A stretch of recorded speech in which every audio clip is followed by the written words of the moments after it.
Hi, and welcome to episode 27 of the Muscle News and Merlin Bodybuilding podcast with my good friend Eric Broser. How's it going, Eric? It's going well. It's going well. Excited about the show today. We've now we moved into I guess we did the first 6 months, and now we're moving into the first episode of the next 6 months. Yeah, things are improving. People are getting a bit more active on social media when I post the clips and when you post the clips as well.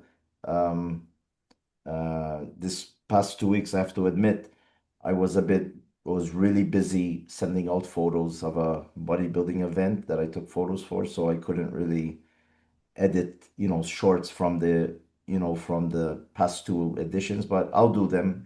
They're not like dated news, so they're like discussions that can be watched anytime. So Well, people definitely need to realize that we have other things on our plate oh, besides just the podcast. So listen, sometimes, I even though we're always going to hit our podcast, sometimes we can't always yeah, get caught up. yeah. I mean, I work full time. I'm up at like 5 in the morning. I get home at 5 at night. Um, Now, going back and forth to my daughter's house now to see the granddaughter. How's she doing right Good, now? good. She slept on me like almost 2.5 hours last Saturday. The funny thing was I was watching what's his name, that Italian comedian. What's his name? Not Sebastian. Yeah, Sebastian. And I Sebastian, yeah, he's watched funny. all his stuff because it's really, the same culture. The things he talks about in Malta, because Malta was like just half an hour away from Sicily, so we're practically Italian as well. So the baby's on me, and I kept laughing, and this baby's like like dead sleeping, after it drank its, little a bit of milk that it drinks. And Mhm. I'm laughing, and she's like moving up and down on me, and she doesn't even move, just and there was a part where he's talking about babies and stuff like that, and he kills me, man. It's just when there's comedy about things, about life in general, where you can relate to, it's just, but no, Yeah, and the everything's truth of good. the matter is that the Italian culture and Jewish culture, which I'm Jew, Yeah, very, very similar yeah, families and yeah, dynamics. So yeah. it's And pretty, his wife's Jewish, so he starts saying, yeah. That's what makes it funny because yeah, well, I mean, one of the things that yeah, he can yeah, kind of get, a little yeah, bit of like talk about that. So it's a yeah. good No, dynamic. I like it. So, you know, I think I caught another cold and just got over one. But anyways, it's the winter, so no, things good. You guys had the Formula One in Vegas last weekend. Yep, always a crazy time. I mean, I didn't go to it, but it was That's always crazy. a crazy time Yeah, here, yeah. you know. The last two races are going to be quite fantastic because it's wide open again. So, it was quite a boring season. Not boring, but when you're brought up watching Mansell and Senna and all those guys and Schumacher, and the racing today is much more boring than back then. But that's my opinion. But it's too technical now. It's everything's related. They depend on the car too much than other than the driver. The drivers are Yeah. good, but you, I mean, they're amazing. They're brilliant. But back then it was more of man. But it was Yeah, now the technology for the cars is technology. getting And the so thing is, from nuts. last place to first, it's like half a second or a second. So, No, it's nuts. It's like when you yeah, see sprinters like run like in the yeah, Olympics or something. It's like yeah, yeah, like a nose. yeah, It's yeah, like yeah. Yeah, it's sports evolving, it's like bodybuilding and everything. So shall we start uh talking a bit about the Japan Pro before we get into other things? I think that's a good place to start. Yeah. It was an unexpected, at least from my perspective, an Yeah, I mean, unexpected victory. yeah, everybody's talking about Juan and all these other guys, but Sean went in, you know, even though he's shorter. I don't there wasn't much. Let me check bodybuilders without borders. Let me see if he has something up. Um, Yeah, I only had seen a couple of shots. yeah, that show was a bit It's at a weird time, and let's see if there's any pictures. Uh, so yeah, here's this. Yeah, here's this is a good one. Can share this. So here he is. Uh, looking. Are you seeing this? Yeah, I am seeing that. It, do you see The like his? midsection. Yeah, Yeah, that shot, the midsection's looking a little bit blown out, to be yeah, yeah. honest. Lots of people were criticizing on that. Is this I think this is Mark Hector, right? I think so. I have to check. Uh, there people are complaining about the backdrop that it was too busy. It's true. Yeah, they have to, I mean, they have to watch that. I mean, Yeah, I know that they want to be able to get all the promoters yeah, yeah, of the show and everything back there, but it definitely takes away from, yeah, if you remember just like how the Iron Man Pro used to be, it was yeah, just yeah, like this black backdrop and everybody always said it was the best. yeah. But like, hats off to Fuad. The Dory Pro's black background. So that's why a lot of athletes like to compete there, and it's a nightmare for photographers as well. The lighting is just. But I'm seeing he is like this is Juan. You can tell he's quite off. You know, I think He's he had coming in a soft and yeah. he's coming in a little soft and Yeah, I think it um, was a long trip, and they didn't let him record in the gym and all this crap. He wanted to record some videos in the gym. He had some problems, but he stayed there for a holiday, which I'll talk about that a bit later. This is what's his name? The guy from New York. oh my God, does he have a different hairstyle? Yeah, yeah, he cut his hair. Wow, Didn't he have the big curly? yeah, yeah, yeah, Yeah, yeah. yeah, yeah. He doesn't. I mean, this is only just one photo. From this photo, he doesn't look Yeah, that yeah. terrific. Let me get this here. This yeah, anyways. So he's looking a bit, he's a big boy, but they're saying he should have placed higher. Um let me get the let me put the let me just go to are you seeing this? The score sheet, Yeah, yeah. okay. So James Hollingshed, Stewart is his name. So Stewart, the guy with the funny hairdo, he placed in seventh, and Hollingshed placed in eighth. He's like having a hard time getting up there now, huh? It's a bit of a problem. Yeah, he's still in the somewhat mix, but Yeah, not really getting up into yeah. those He's top another spots. guy that likes changing coaches, which we'll talk about, a bit slightly with our discussion about Nick. Yeah, Mark Hector played. I'm not that familiar with Florian and Yeah, I have to see Antoine. which one he is, man. What's his number? 110. So uh let's go back here. So uh there's Juan. Yeah, here he is. This guy plays second. This guy Hmm. plays second. Not number the 110. I mean, James looks good. He just needs to get that a bit more condition. What do you think? Yeah, he looks a little watery. I don't really see a lot going on the quads. I mean, he's got huge quads, but I don't really see those splits. His midsection's a little bit soft. So yeah, he looks like he's a couple of weeks out. He needs some condition. I know, and like he's not competing much. You would expect that he gets, I mean, the back is, um, It's good, but not great. yeah, yeah, both of them. I mean, I don't know why he has to bend over He's so much. leaning back way too much. Yeah, yeah. Obviously, you got the homeboys, fantastic, huge bodybuilders, and thing is, they're not like their names. I don't know who these guys are, to be honest, These guys huh? look like brothers. These guys look like brothers if in their faces. They look like brothers. Fantastic physiques, huh? You know, Yeah, fantastic physiques, but not, far away from yeah, being, yeah, yeah. They're far away from, anything. what they should be. So there you go, first and second. I don't know. Sean's midsection. Either he tried to gain some weight for the show, you know. Yeah, he looks a little bit bloated in the midsection, and I would say that he won the show simply because he was the best on stage this Yeah. particular day. Because I don't think the Yeah. competition, with no disrespect, is The very strong. the best condition, you know.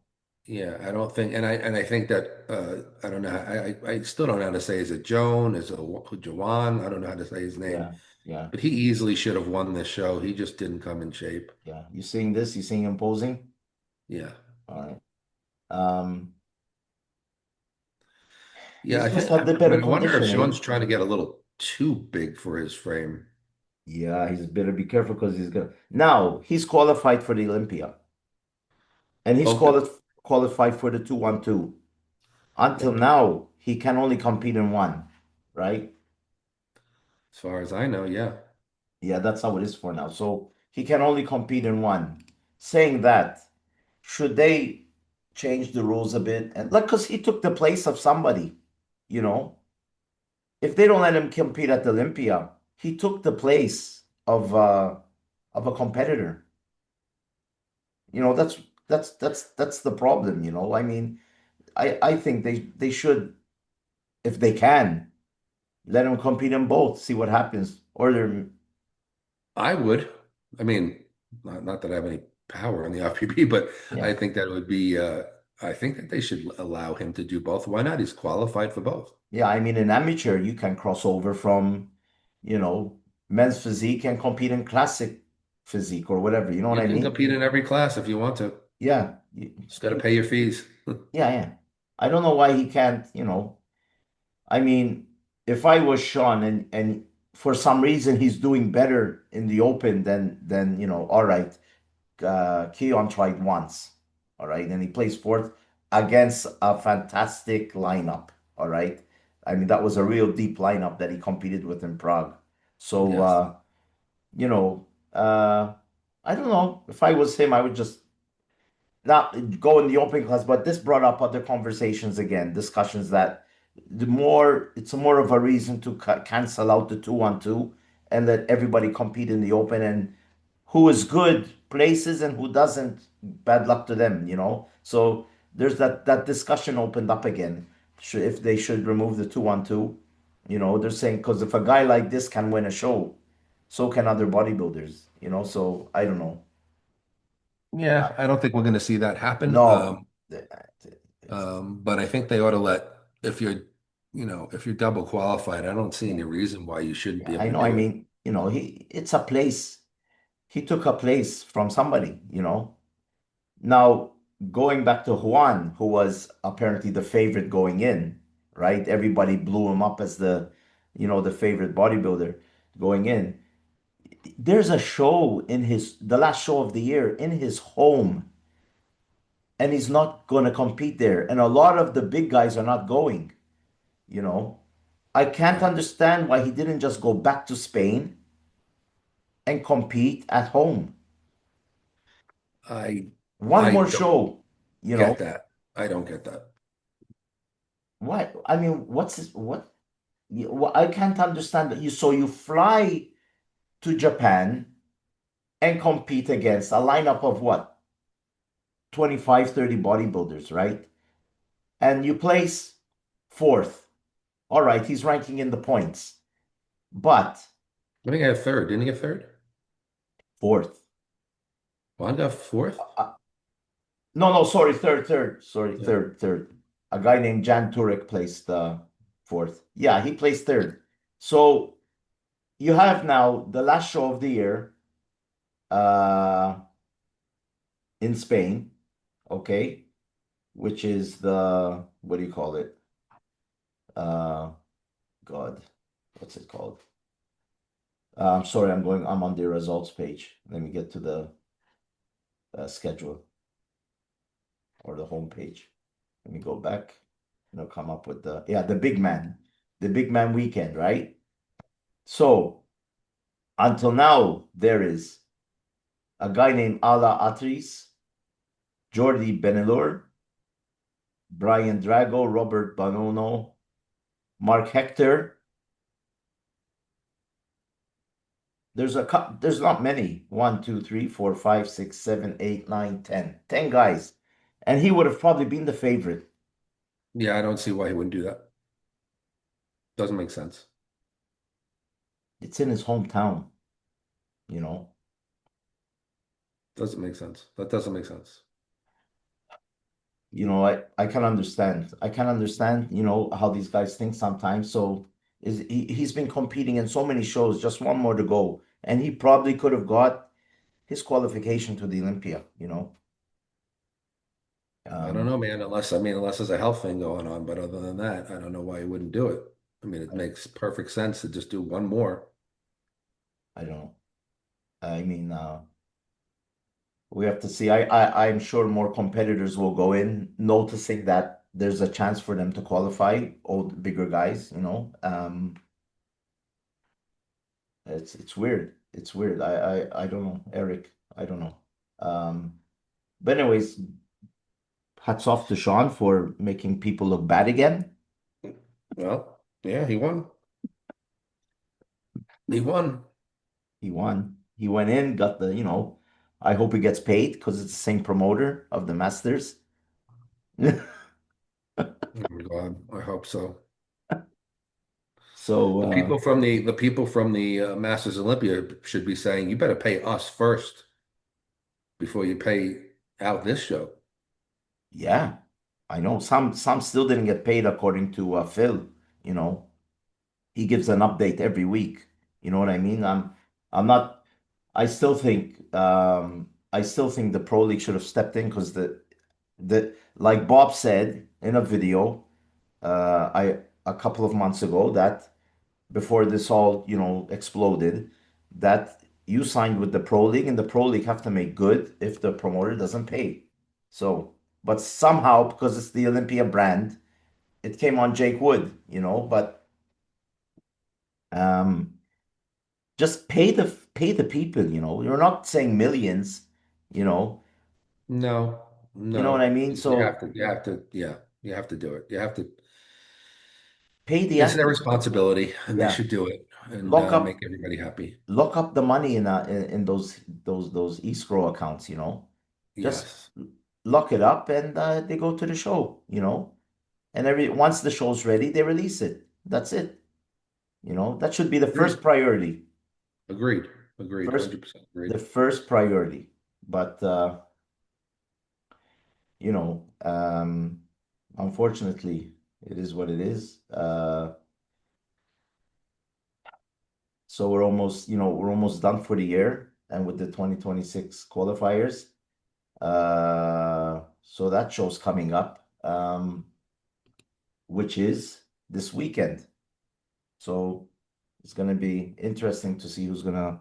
I don't know when the deadline is. If this is the deadline and that's all there is. I feel sorry for the guy because not it's not like it's not going to be you know,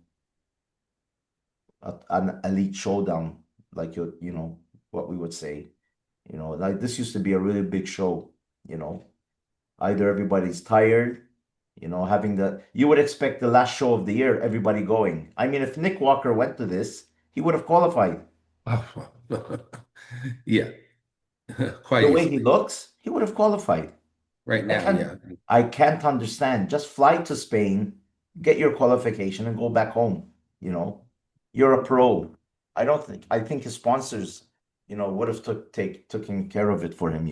I mean, he would have got his qualification out of the way and just then go to the Arnolds if he wants, and get what you get and shut it down for the Olympia. So um, I don't know. We got Imagine if Quentin was still competing. Quentin can go in and win the show too. who? Yeah, Quentin. yeah. I think they shut it down too early. They should have. It's crazy. It's. I can't understand.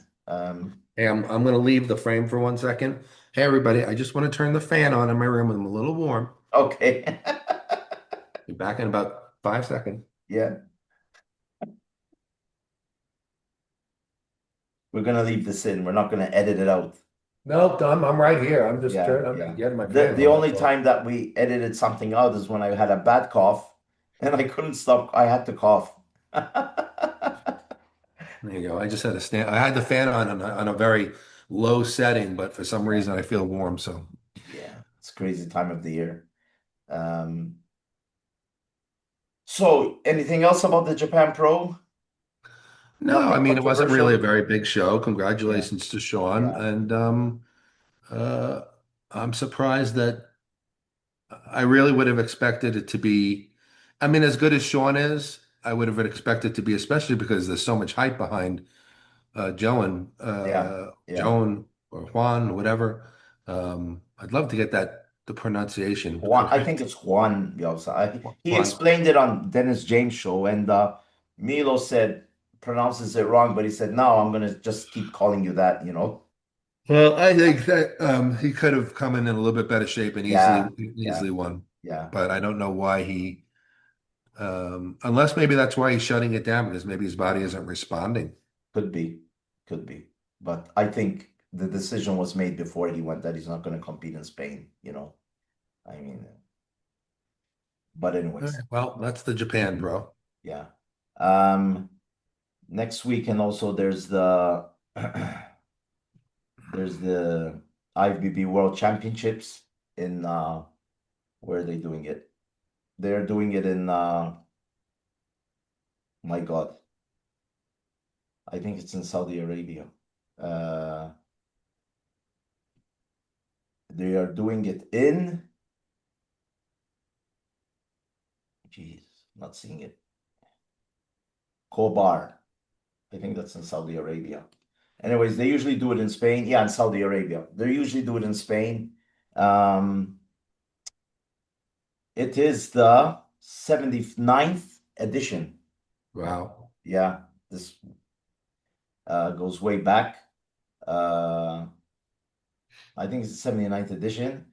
This will have the best in the world, the amateurs going to this contest, Iran, everywhere. You get all it's like I always said, 10 Hadi Chupans on stage. Well, that's why you got to think of it almost like an Olympics of bodybuilding. Yeah, yeah, yeah. You're getting everybody's representing their country. Even Russia's going, Right. everybody's going. Everybody. That's why it's like that. It's like the Olympics of It's bodybuilding. huge. The It's huge. closest you've ever gotten to the Olympics of Yeah, it's bodybuilding. huge. It's huge. That's why Ben Weider called it instead of Mr. Universe, they changed it to the World Championships.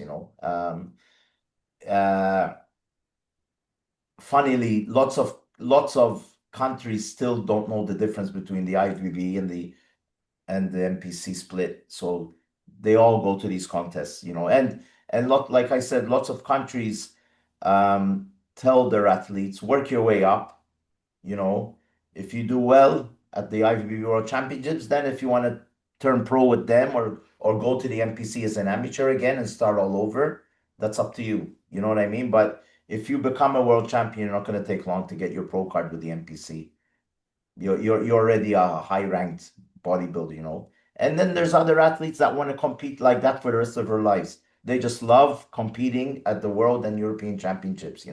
They love the amateur the fighting against 400 athletes, working your way up. So I usually go to this contest, but when it's in Spain, I like going to it when it's in Spain and stuff like that. So that's happening this weekend. And plus the Congress where they vote, every country has two representatives and they be like over 300 people and they vote for the new rules, new whatever president. I don't know if this year if they have to vote for the president again. So they do everything democratically and like it should be.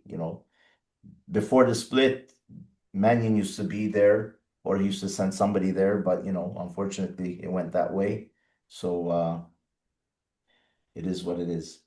Uh Next up, I would like to touch on something Fuad mentioned, athletes jumping from one sponsor to another. So, I mean, it's not, I'm not, I mean, the biggest news of the week for that was Martin left Fuad. Fuad said that they're cutting back a bit, restructuring some things. He wants to release more products instead of getting more athletes. Um, I think if I understood Fuad right, that he wanted to make like a team, the hostile team. But, Mhm. he has a couple of dedicated athletes, and he's had a ton of athletes, huh? He had Nick Walker, he had Justin. Oh, he had a long list of athletes, but unfortunately, after a couple of months, they leave. Even he had what's that amateur kid? He used to make all the junk food and eat it and all that stuff. I forgot his name. I Yeah, I don't mean like the name. Sam Sorry. Sulek, yeah. Not Sam Sulek, the Yeah, he kid. had Sam Sulek as well. Yeah, and Sam left after a while. Obviously they go after. You can see they go after people with social media and things like that. Yeah. But I think Fuad is learning when it comes time to renew a contract. The athlete like Martin, he's a top guy now, probably asked him for more, money, and Fuad just couldn't. Plus, I he didn't say it, but it could be as well. The accident didn't help Fuad. Who knows how Yeah, much money? that's Who knows very how tough. much money he spent going to a hospital, not in your country, in the States. I mean, God knows what he spent to get back on his feet at 80%. He's not at, he still has no feeling in his arm, one of his arms. I mean, it's sad when you see him like that, but at least he's healthy. And he can walk around and do what he loves doing.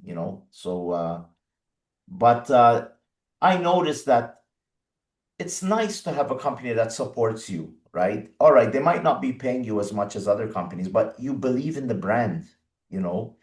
Like he was with Hostel, now he was with Hostel, and Hostel makes everything good, their protein is the best, blah blah blah blah. Then now he's with Raw, so now Raw is the best, da da da da da da da. Then if I don't know, Kevin Grech's protein hires him and pays him double, will my protein be better than Raw's? And then who, you know what I mean? So there's like that family oriented dedication, pushing the brand like it's yours. I don't know, maybe I'm seeing it wrong, but I think when an athlete really believes in their brand, it helps even in their career, that their mind's at rest, that they know somebody's backing them. It's like you think Samson got offers from other companies, he stayed with Fuad, you know.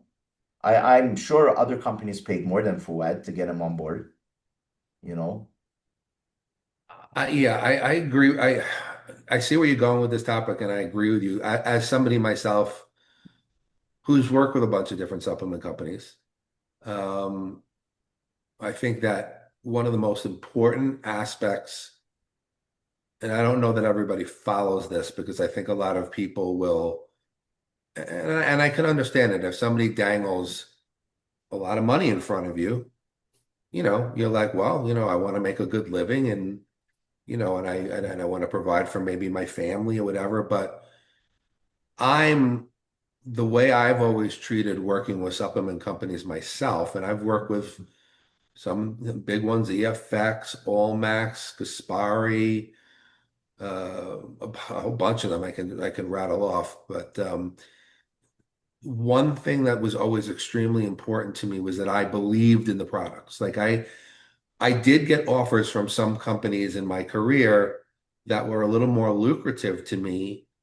but I didn't honestly believe in their products. They weren't, getting them like third party tested, and they weren't like, um, there would be some worry about what's on the label, is it in the bottle, those kinds of things.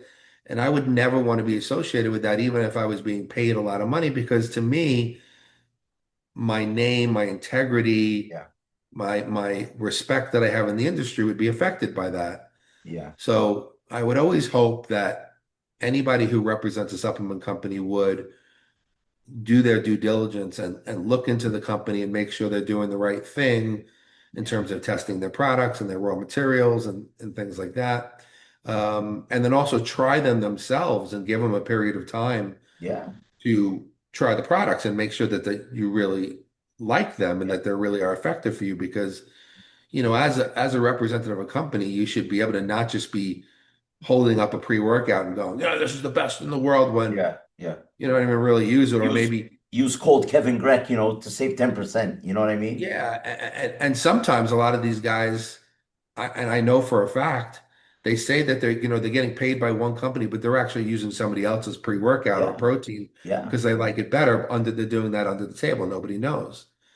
So I think that that's one thing that I have seen that I don't like and I don't agree with. Now, for instance, I had recently closed my company, Spellbound Nutrition, and I was approached by another company called Legion Athletics, which is a big company, and they asked me to come on board with them for at least a little while and work with them. And my immediate response to them was, okay, well, let me do some research on your company and your products.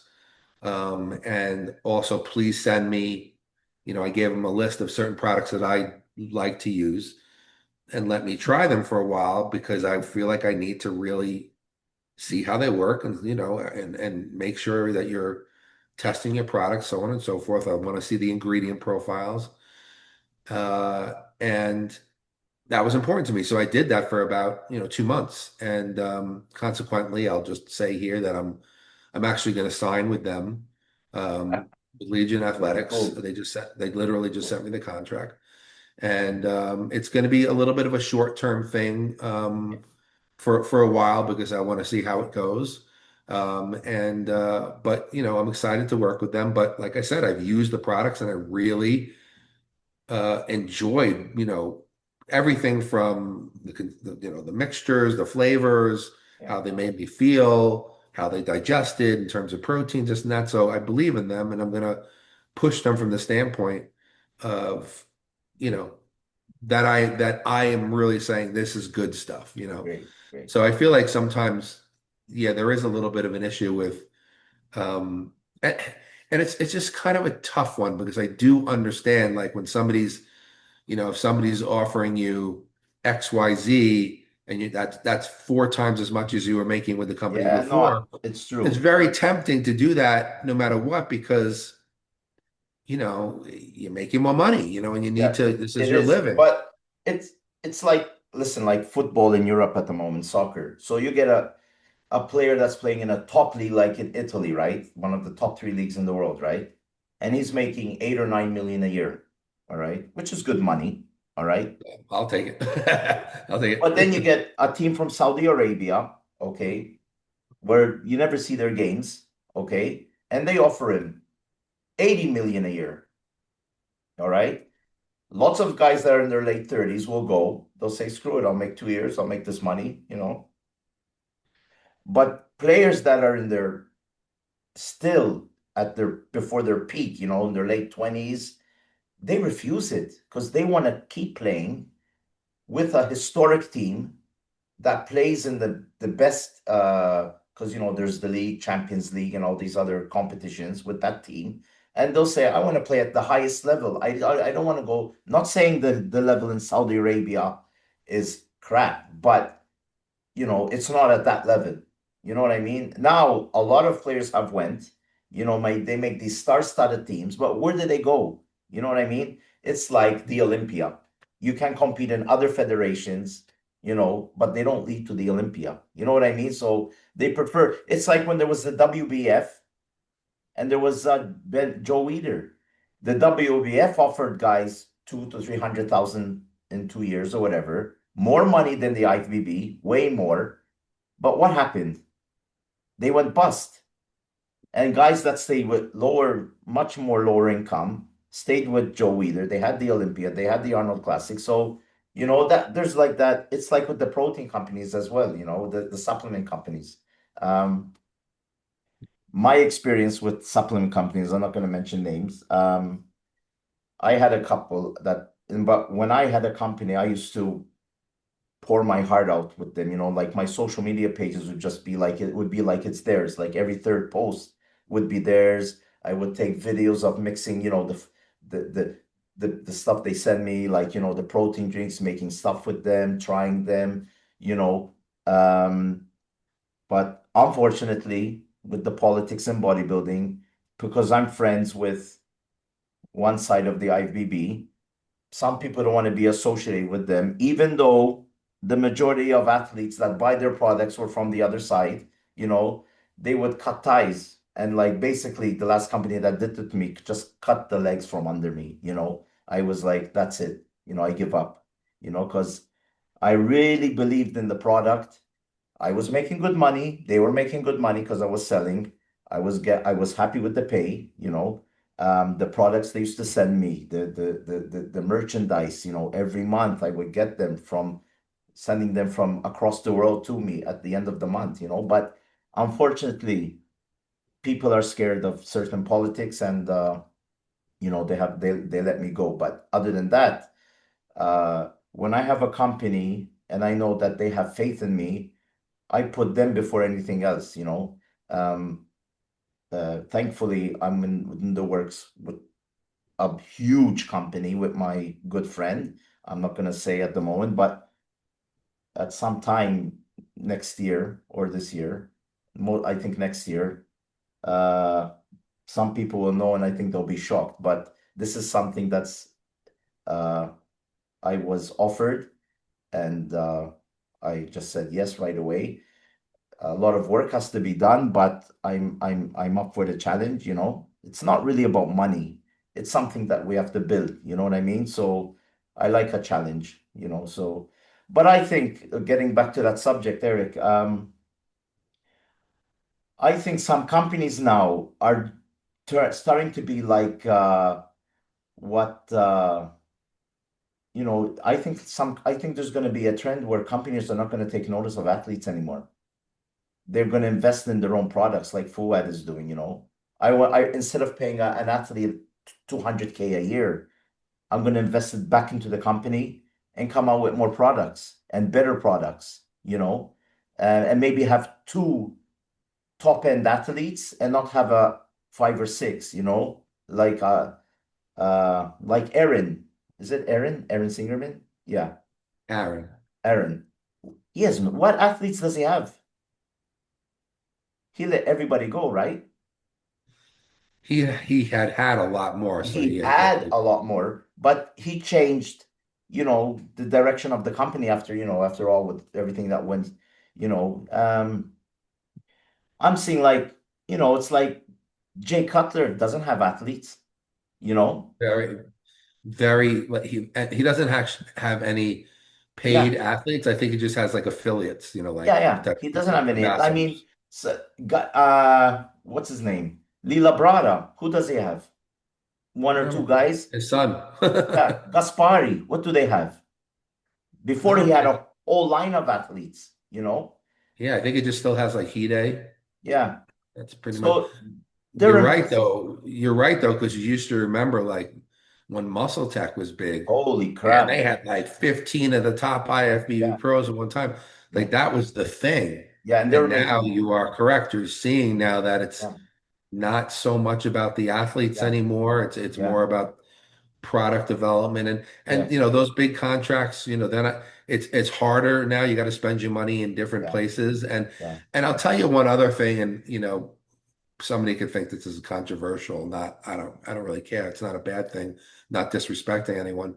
But a lot of people, I think, in general, like the public, especially because I think people they've learned more, they've become more savvy.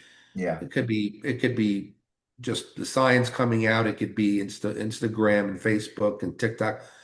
But a lot of people also, when it comes to these top athletes, we all know that the top athletes are using PEDs. yeah, yeah, yeah, And yes, they may, if it's a good protein powder or whatever. yeah, But most people are starting to go like, listen, do they even really use supplements? yeah, Do they yeah, even really need like because anything that they're using that's a PED is going to be no matter how good the supplement, yeah, maybe with the exception of creatine, which has yeah, really amazing effects.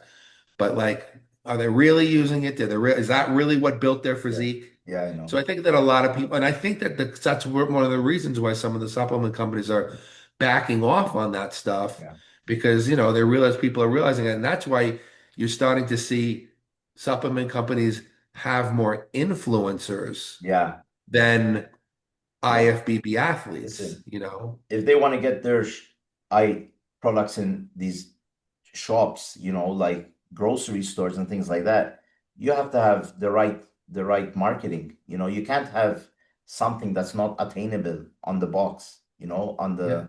on the label, because people are not stupid. Or people, they'll say, oh, this, some idiots will say, oh, I'm gonna be like that if I take this stuff. You know what I mean? So you have to be careful. You have to be careful. And the thing with the athletes as well, we have to remember athletes are not competing as much as before. There's only a handful that compete in 4 or 5 shows. So you're paying an athlete all this money, and I see it happening on social media. I'm not going to mention names. They pay them all this money. You rarely see them advertise the product. And they do a post, and all you see, maybe they're wearing the t-shirt, okay, and just a discount code on their text, but you rarely see them talking about the product, what it does for you, how it helps you. I mean, it's rare. And I mean, why should a company spend all that money and they're not getting anything back in return, not even the exposure. And the athlete, you know, if he competes, I don't have time to stay in your booth. I don't want to do this. I don't want to do that. And you're paying him all that money, probably paying him the Yes. flights to compete, Yes. you know, Yes. and they're not competing as much as anymore. So I don't blame companies for cutting them out. No, no, the industry is different, and it's Yeah, and you I think that a lot of I think the supplement companies started to realize that even yeah, like at the big events like the Olympia Expo, the yeah, Arnold yeah, Expo, the Ironman Expo, that even if you have some really good athletes at your table or at your booth, people are coming to basically get an autograph from the yeah. They athlete. don't care about, And they're not really buying anything. They're grabbing their goodie bag, yeah, and they're walking away with that. So I think a lot, because I've heard from, yeah, I know several companies that I used to be with that used to have massive booths at all yeah, these shows. They would spend 250 grand just saying, like, and it's probably even more today. And they're like, we don't go anymore. Or maybe yeah, we'll have a small little booth yeah, because it's not, the yeah. ROI is not there. No, And so I think that strategy has had to change no, on how to get supplements sold. And yeah, the truth of the matter is that a lot of these really savvy, and I'm not saying these influencers yeah, don't have good physiques, because usually they have good physiques, but yeah, you know, you don't have to be a 285-pound behemoth no, to sell supplements now. These influencers who put out really cool, eye-catching content will tend to deliver more sales than a lot yeah, of yeah, bodybuilders. But yeah, one thing I do want to mention, which I think is also part of this conversation is, and we kind of touched on it, was there should be a little bit more loyalty, you that's know, that's that's it. the loyalty, because I know, like, and I'll just use Mike, when I had Spellbound Nutrition, which I had for 3 years, and I'll say publicly, the only reason why we decided to shut it down was because I kind of saw the writing on the wall that in order to really grow into something, You have to you spend. needed an enormous amount of funds to put into it, Yeah, because you can't organically grow like you yeah, used to on yeah, Facebook and all that stuff. You have to put money into ads, and that, that wasn't there. So while we did well and while we made some money, it was not enough to justify me doing that over my coaching. So yeah, let's put that as, but the people that I had with me on my team, and I had like 10 people, none of them pros, but well, a couple of them were like female pros, but they were just people who are incredibly loyal to me and really loved the products. And I know that they got offers from other companies saying, "Oh, well," I said to them, "Listen, all I can do right now is give you some free product, give you, and then beyond what I can give you for free, give you like a 25% off code. That's all I could do right now."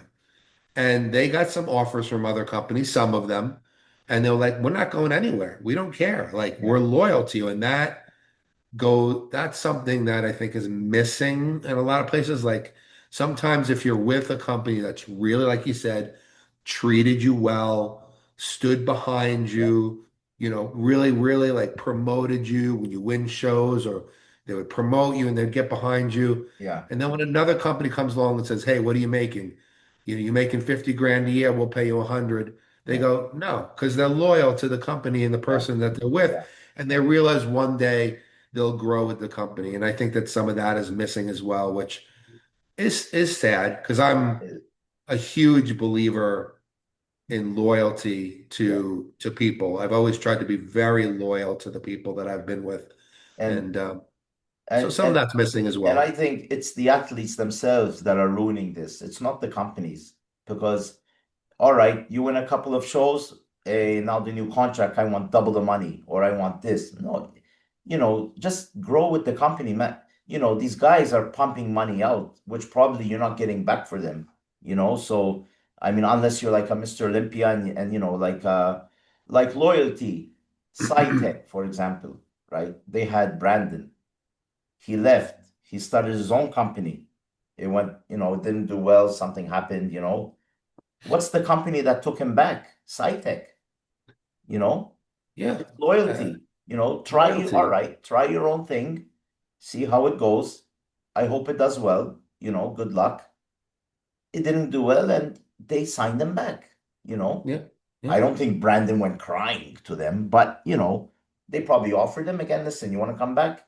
We like you, I yeah. mean, I saw Crisio, he's with SciTech as well. He barely speaks English. Once I just watched it because I really, I was proud of him doing it, explaining each product and how he uses it, taking them out of the box and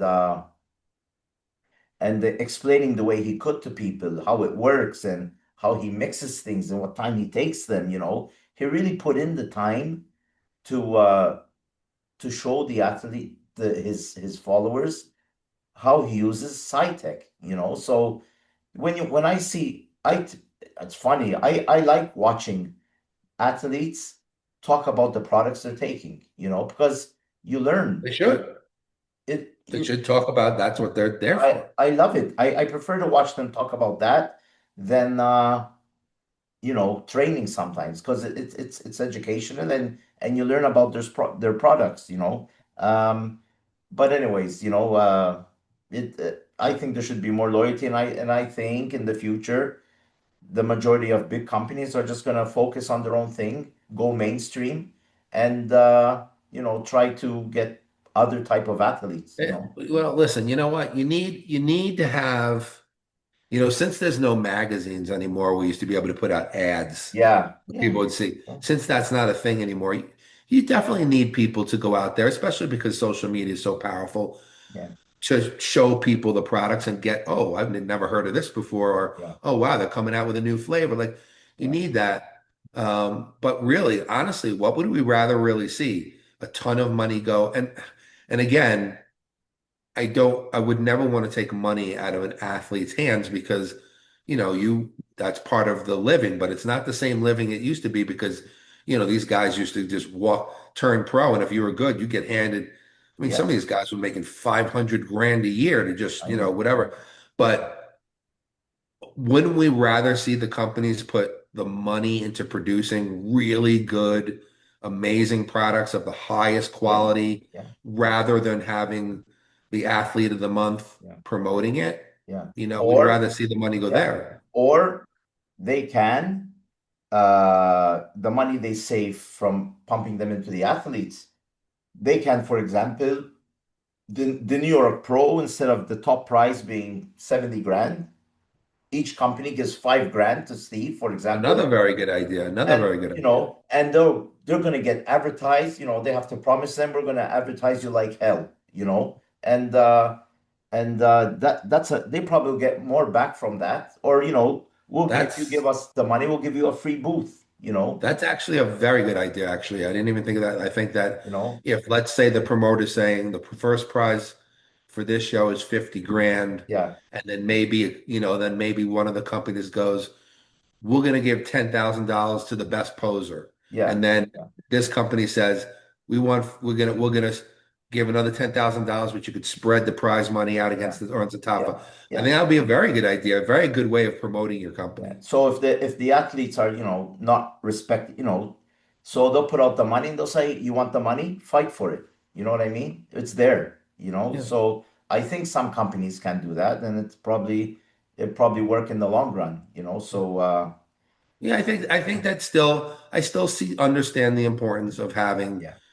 certain top athletes who are very popular with the Yes, fans. yes. Listen, You know, numbers talk. Social listen, Jay media. Cutler is a one man operate. Like if he sits at his booth Yeah, at Cutler Athletics yeah, yeah, or for his clothing or Cutler yeah, Nutrition, yeah, there's going to be a line around the yeah, block, yeah. and I know. some of it's going to certainly translate into sales because when people Yeah, are there, then they go, "Oh, you have a special on protein powder, let me buy." yeah, So yeah, it's I could see you yeah. still want to have Listen, nice to have a Samson my, Dowda sitting at the table yeah, or yeah, a yeah, Martin Fitzwater or a Hadi Chupin for his yeah, it's yeah. good, but you don't need that team stable of athletes Uh, anymore. It's not listen, it's too much. It's a lot of money for the it's it used to I think when those contracts were out, there was like 10 big companies. yeah, Now there's like yeah, hundreds of yeah, companies that are yeah. pretty big. Like they can't put that money out anymore. No. And It's tough. and as small media, I mean, I've been my website for almost 15 years, and it grew to I'm not ashamed to say it was one of the biggest at one time. And then things change. Google changes how they see things, and it wasn't viable anymore. But I think that some of the big companies shouldn't just see the numbers. They should, support the small media as well. You don't have to give them thousands. Just a little bit. Even listen, I'll give you whatever, just enough that a guy can stay afloat.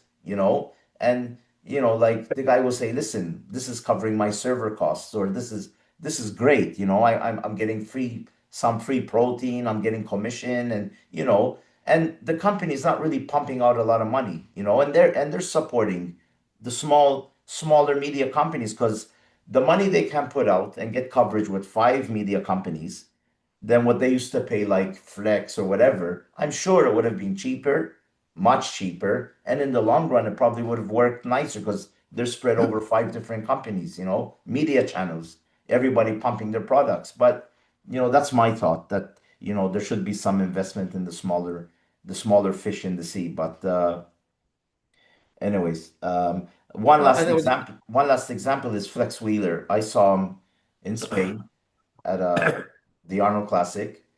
And one day there was like a 2 hour line. And I'm like, screw this. I'm not gonna stay waiting in line. Not because I didn't want to speak to Flex Wheel. I was press. I could have just went and say, hey, press. But I go on the Sunday and he's just standing there alone. And I went up to him, we started talking and stuff, and I bought a hat and I some other things from him. And I said, what happened, Flex? What happened to all the people? He said, we finished the freebies and nobody came anymore. that's the thing. This is I Flex hear this Wheeler. all the time from companies that And go in, people just come yeah, to, they come with duffel bags yeah, that just put in freebies and this not buying anything. this is Flex Wheeler, one of the best bodybuilders to ever step on stage. And not, I'm telling you, 80% of the people going up to get the freebies probably don't know who the hell he was. Have no Yeah, idea.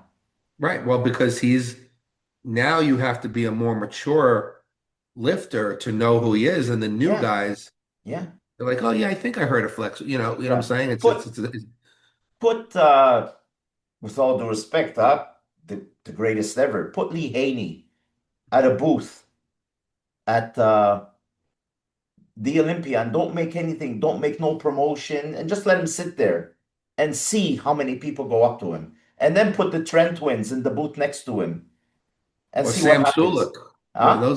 or Yeah, Sam Sulek. absolutely. And so you have eight-time Mr. Olympia sitting there, all right? He'll probably have people start talking. You know who that guy is? You know what I mean? And then you get the other people. It's Yeah, sad. yeah. It's sad because the guys like the Haneys and the Yeah. Gasparis and all that kind of stuff. Like people don't really, they don't really go back to the history a little bit, Yeah. and you Yeah. know, uh, and then think about it, even go before that, and they probably have no idea who Dennis Tinerino is, Yeah. or like these guys in the '70s, or Ed Yeah. Corney, or Yeah. Muhammad Macau. Like they have no clue who those Yeah. names are. No, no. But I will say one thing. I mean, just because sometimes, I like to bring up little things that happen. So Yeah. this past weekend, was lucky enough. Well, once in a while this happens to go out to lunch with Of Jay course. Cutler Of and Dave course. Gourlay, and I sent you a picture. You can even put that up if you find Yeah. it. I can put up the Um, one. Where did you send it to me on? That I was on think I sent it to you on WhatsApp. WhatsApp. So yeah, nice. And this was a picture that Jay wanted to take. We weren't even going to take a picture. He's like, no, no, no. I need a selfie with my boys. Yeah, I'm like, yeah, all We right. call ourselves the full-time bodybuilding crew Yeah. Yeah. There he is. because One sec. There he is. Let me just put it up. Uh, Look at that. yeah, that was us at the Cheesecake. Me, Dave, Yeah. and Jay. Yeah. We had just had lunch at the Cheesecake Factory here in Summerlin, Las Vegas. It was a great time. Of Yeah. course, Jay is like the mayor. When he walks in there, everybody Of knows course. knows Jay. But the point I'm trying to make is that he's one of the few. I know he doesn't go. Well, no, I mean he kind of mixed in with the Flex Wheeler time, like he was still in there. Yeah. And the people, we were eating lunch, and every once in a while, people coming up, oh my God, can I take a picture? Yeah. And I was very happy to see that while there was several guys who were probably in their 50s, there was some young kids, like Yeah. 18 years old, Yeah. coming up. Like, Jay, you're my hero, like, can Yeah. I take a picture? And it was nice to see that Jay, whatever whatever Jay has done with his career post competing, would be a good model for anyone who wants to Good. have that type of longevity amongst all the age groups. Because, like I said, even whatever he's doing is keeping himself out there and keeping himself relevant and current. And God knows there's very few people who work harder than Jay at staying in the game. I would venture to say he's bigger now than he was when he was competing, to Of be course it honest. was. Yeah. But it was nice seeing 18-year-old kids coming in and uh, you know, taking pictures with him. Of course, every single person that came up and took a picture, I'm like, what do you want to take a picture with this guy for? You Yeah. got Merlin right here. Yeah. The thing is, Jay is relevant. He's still interviewing people that are very young, asking them things, how they do things. It's like this week I watched the interview with Wesley Vissers, right? Yes, yes. Apparently he's huge, like 300 pounds. I mean, Jay was like, what the hell is this? This guy's Mr. Classic, Mr. Classic physique, old Maybe as Wes gold. is going to go to Open. He's like, screw this classic stuff. Yeah, but I don't know. I think he's still hungry for he wants to do well, make up for his a bit of that bit of Yeah, he kind of like was so hyped and then that. Yeah, got but he back a was little sick bit. that weekend. He was really sick. He got Yeah, sick. He couldn't get that's out of fine. bed. Yeah, He's yeah, still incredible. yeah, yeah, yeah. He's He's gonna still be a force. an amazing bodybuilder, an amazing character, and like on the thing of how numbers help people. It was Nick Power and Strength that helped Wesley explode because he featured him once on his channel, and Wesley said his thing just the numbers started. Well, Nick has very good numbers. I mean, Nick's been Yeah, around. Nick came into the podcast game or at the at YouTube the game right time, at the very right time. early, and he got a good, solid following. Yeah, And he doesn't even, he like speaks very monotone. He's just very yeah, chill, yeah, yeah, but he puts up good content, and he yeah, came in at the right time, and he got a good audience. yeah. And like It's when good I for heard him. Wesley talking about it, I was like, wow, I didn't know that it helped so much. But Um, like going back to Jay, he had the Trent twins a couple of weeks ago, on his show. So the younger generation then says, "Who's Jay Cutler?" And then they look him up and they say, "Holy shit, four-time Mr. Olympia," you know? So he'll get a following, and Jay has a ton of content plus your content on his page. So, people, you can go back and even the jaywalks, just or even in his kitchen talking to Dave, just Oh yeah, no, he does a lot of this great lifestyle stuff. The jaywalks, yeah. people love the I love jaywalks. the Just Dave jaywalks. talking to Yeah, Jay. yeah, yeah, Um, yeah. and by the way, Jay bought Jay years ago at Gold's Gym. I have a picture still in my files, which I put up now and again. Is a picture of me standing with Jay in front of Gold's, and I'm holding his little Yeah, doggy the dog. Yeah, Capone, and he was about probably about 6 years old back then, and I even took him for a little walk. So cute. So we walk in to the cheesecake. Dave and I were sitting there first, and Jay walked in, and there's Capone and a little bag with his head sticking out, and we put him on a seat, whatever, and he was yeah, just like watching the seat, yeah.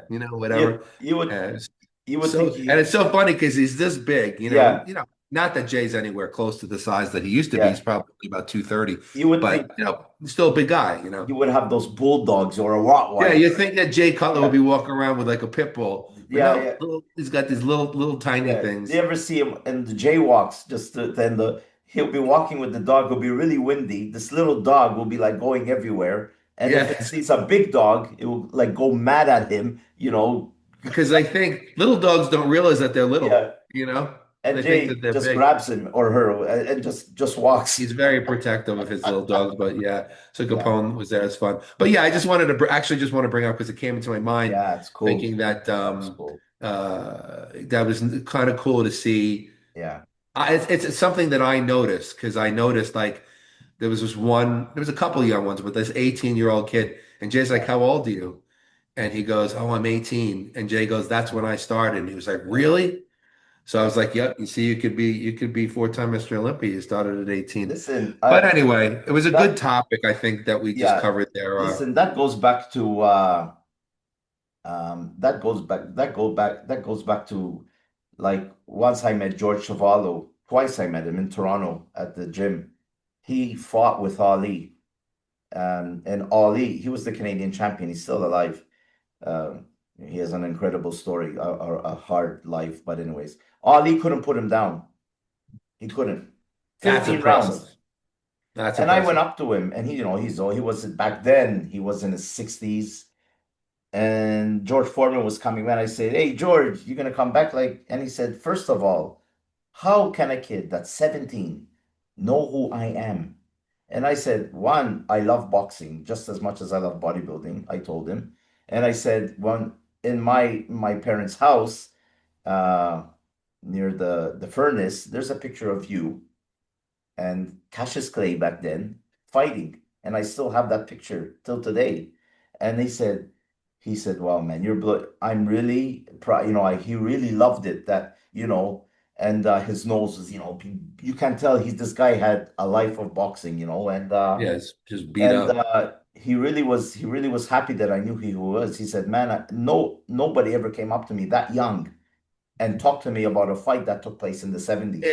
I think that there's something really nice to know when a young person, Yeah, because yeah, they started when they were young. So yeah, so to see a young person that maybe looks up to them is a really, yeah, really cool thing. But that's like the same thing with it's like bodybuilding too. It's like you have people who are into bodybuilding and they kind of know the yeah, current athletes and this and that. But like yeah, you and I, and many others are like bodybuilding historians. So yeah, I mean, I yeah, go back to remembering the physique of John Grimmick, Steve Reeves, yeah, yeah, Bill Pearl. yeah, Like I go way back and I yeah, appreciate those physiques because to me, you have to really look back to these guys to yeah, know the evolution of bodybuilding was born on. It wasn't Schwarzenegger that Schwarzenegger made bodybuilding into the massive activity that it is. But before him was the John Grimmicks and the of Steve course, Reeves and the Bill Pearls. of course, And you have to know those guys too.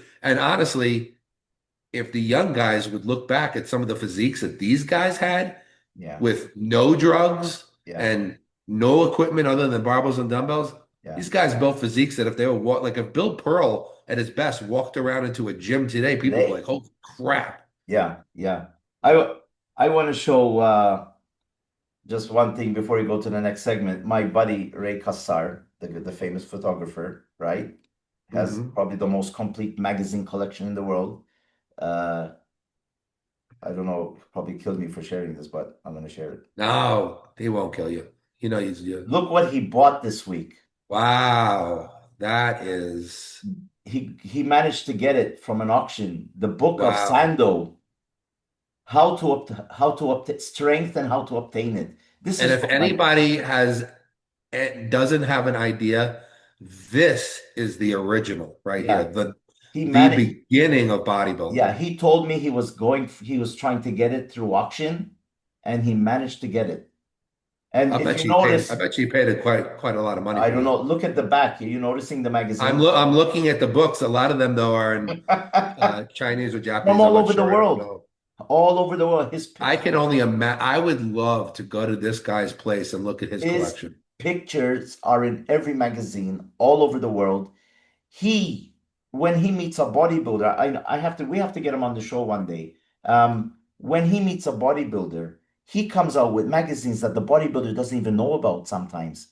1970, 1975. Can you sign this? Can you sign this? And he has pumping iron posters signed by Joe Weider, Arnold, Lufer, everybody, because he was there. He must have I the most extensive oh, bodybuilding it's museum. He can open up a museum. of course he can. Nobody has a cut. He Even can open Chris up is. an actual I'm bodybuilding telling museum. you, I'm telling you, anything that comes out, he buys anything of Arnold. He gets it. We got to get him on the No, show I told him we have to get him. I'm telling you just what so he could talk about the history. we would have to do. I'm telling you, we would have to do a 5-part show on it. I'm telling We you, would. We'd have to do he we'd bring him is back multiple times. he is I know we're going off track, but it's our show, so we can. Um, We do what we uh, want. he had a picture up this week. No, it wasn't on his page. There's a picture of Ronnie Coleman walking down the corridor. I don't know which Olympia it was. You Is get it him? the picture of him from the back? Yeah, you know who's in front of him Wait, taking photos? Ray. who figures?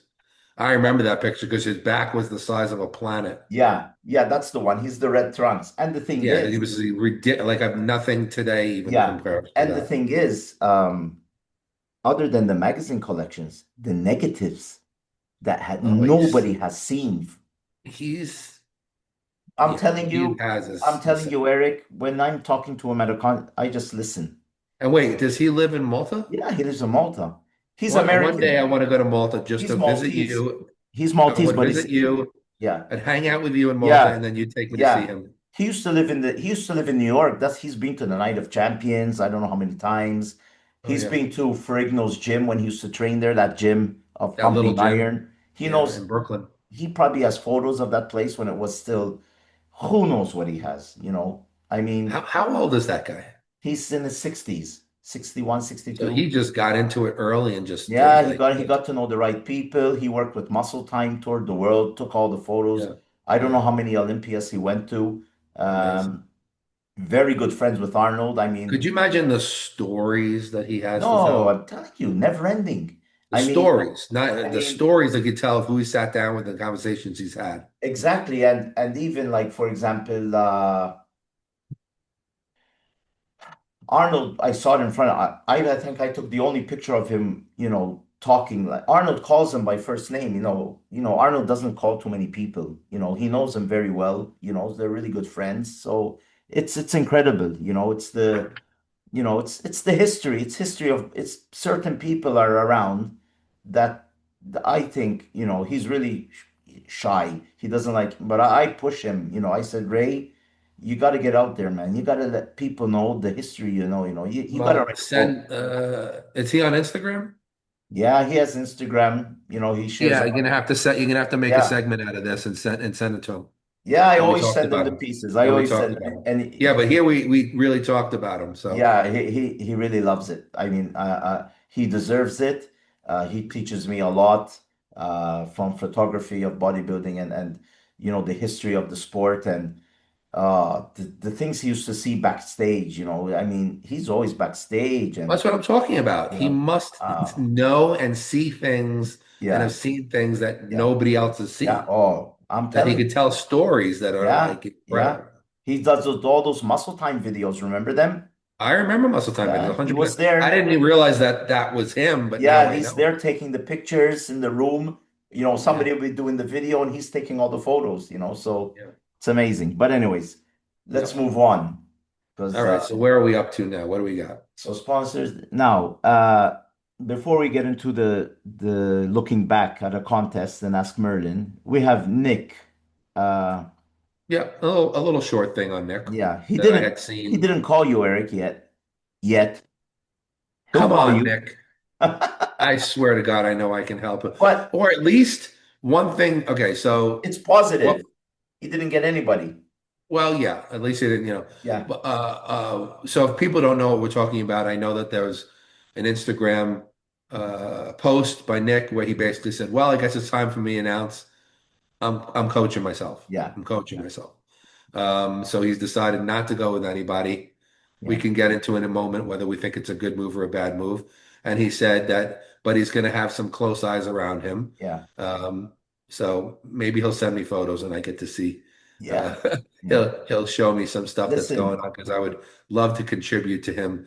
I'd love to contribute in some way to his reemergence because yeah, I really yeah, think that Nick, he had that pinnacle of placing third at the yeah, Olympia. And yes, he won New York and he won yeah, Pittsburgh and yeah. those shows, but people still will say it wasn't his best.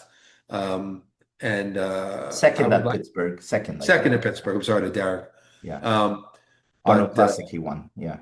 yes, but I think that I would love to see him reemerge and prove a lot of people wrong who've kind of written him off. But yeah, so yeah, he's decided not to go with the coach. So what do you think about that? Listen, I think he's Nick Walker, so he's there. Boom. Some coaches, I think, would want to go with him, just for the name as well. You know what I mean? I'm with Of Nick course, you want Walker. to work with a name person and Yeah. do well by Yeah. them, and then everybody's Yeah. look at this Now, coach. do I see a guy like you, or you're getting by, right? You have your work, you have your I've athletes. never had, I have a huge stable of clients. I've worked with Exactly. pros. I've Like worked a with guy like great that, people. a guy like that, even for the opportunity, imagine he tells you, listen, I would like you to work with me, but not like, official. You know what I mean? Just I want you, he want you want to work with him to help him, not because he's Nick Walker. You know what I mean? That you Yeah, believe that he can be a better, you can help him. And there's no flashy things and this is my new coach and blah blah blah blah blah. You just go in, you call him a couple of times, looking yeah, good, Nick, or you have to do this. Nobody knows anything. And then if, and it's just eyes, like you said, it's eyes. So who knows who his eyes are gonna be?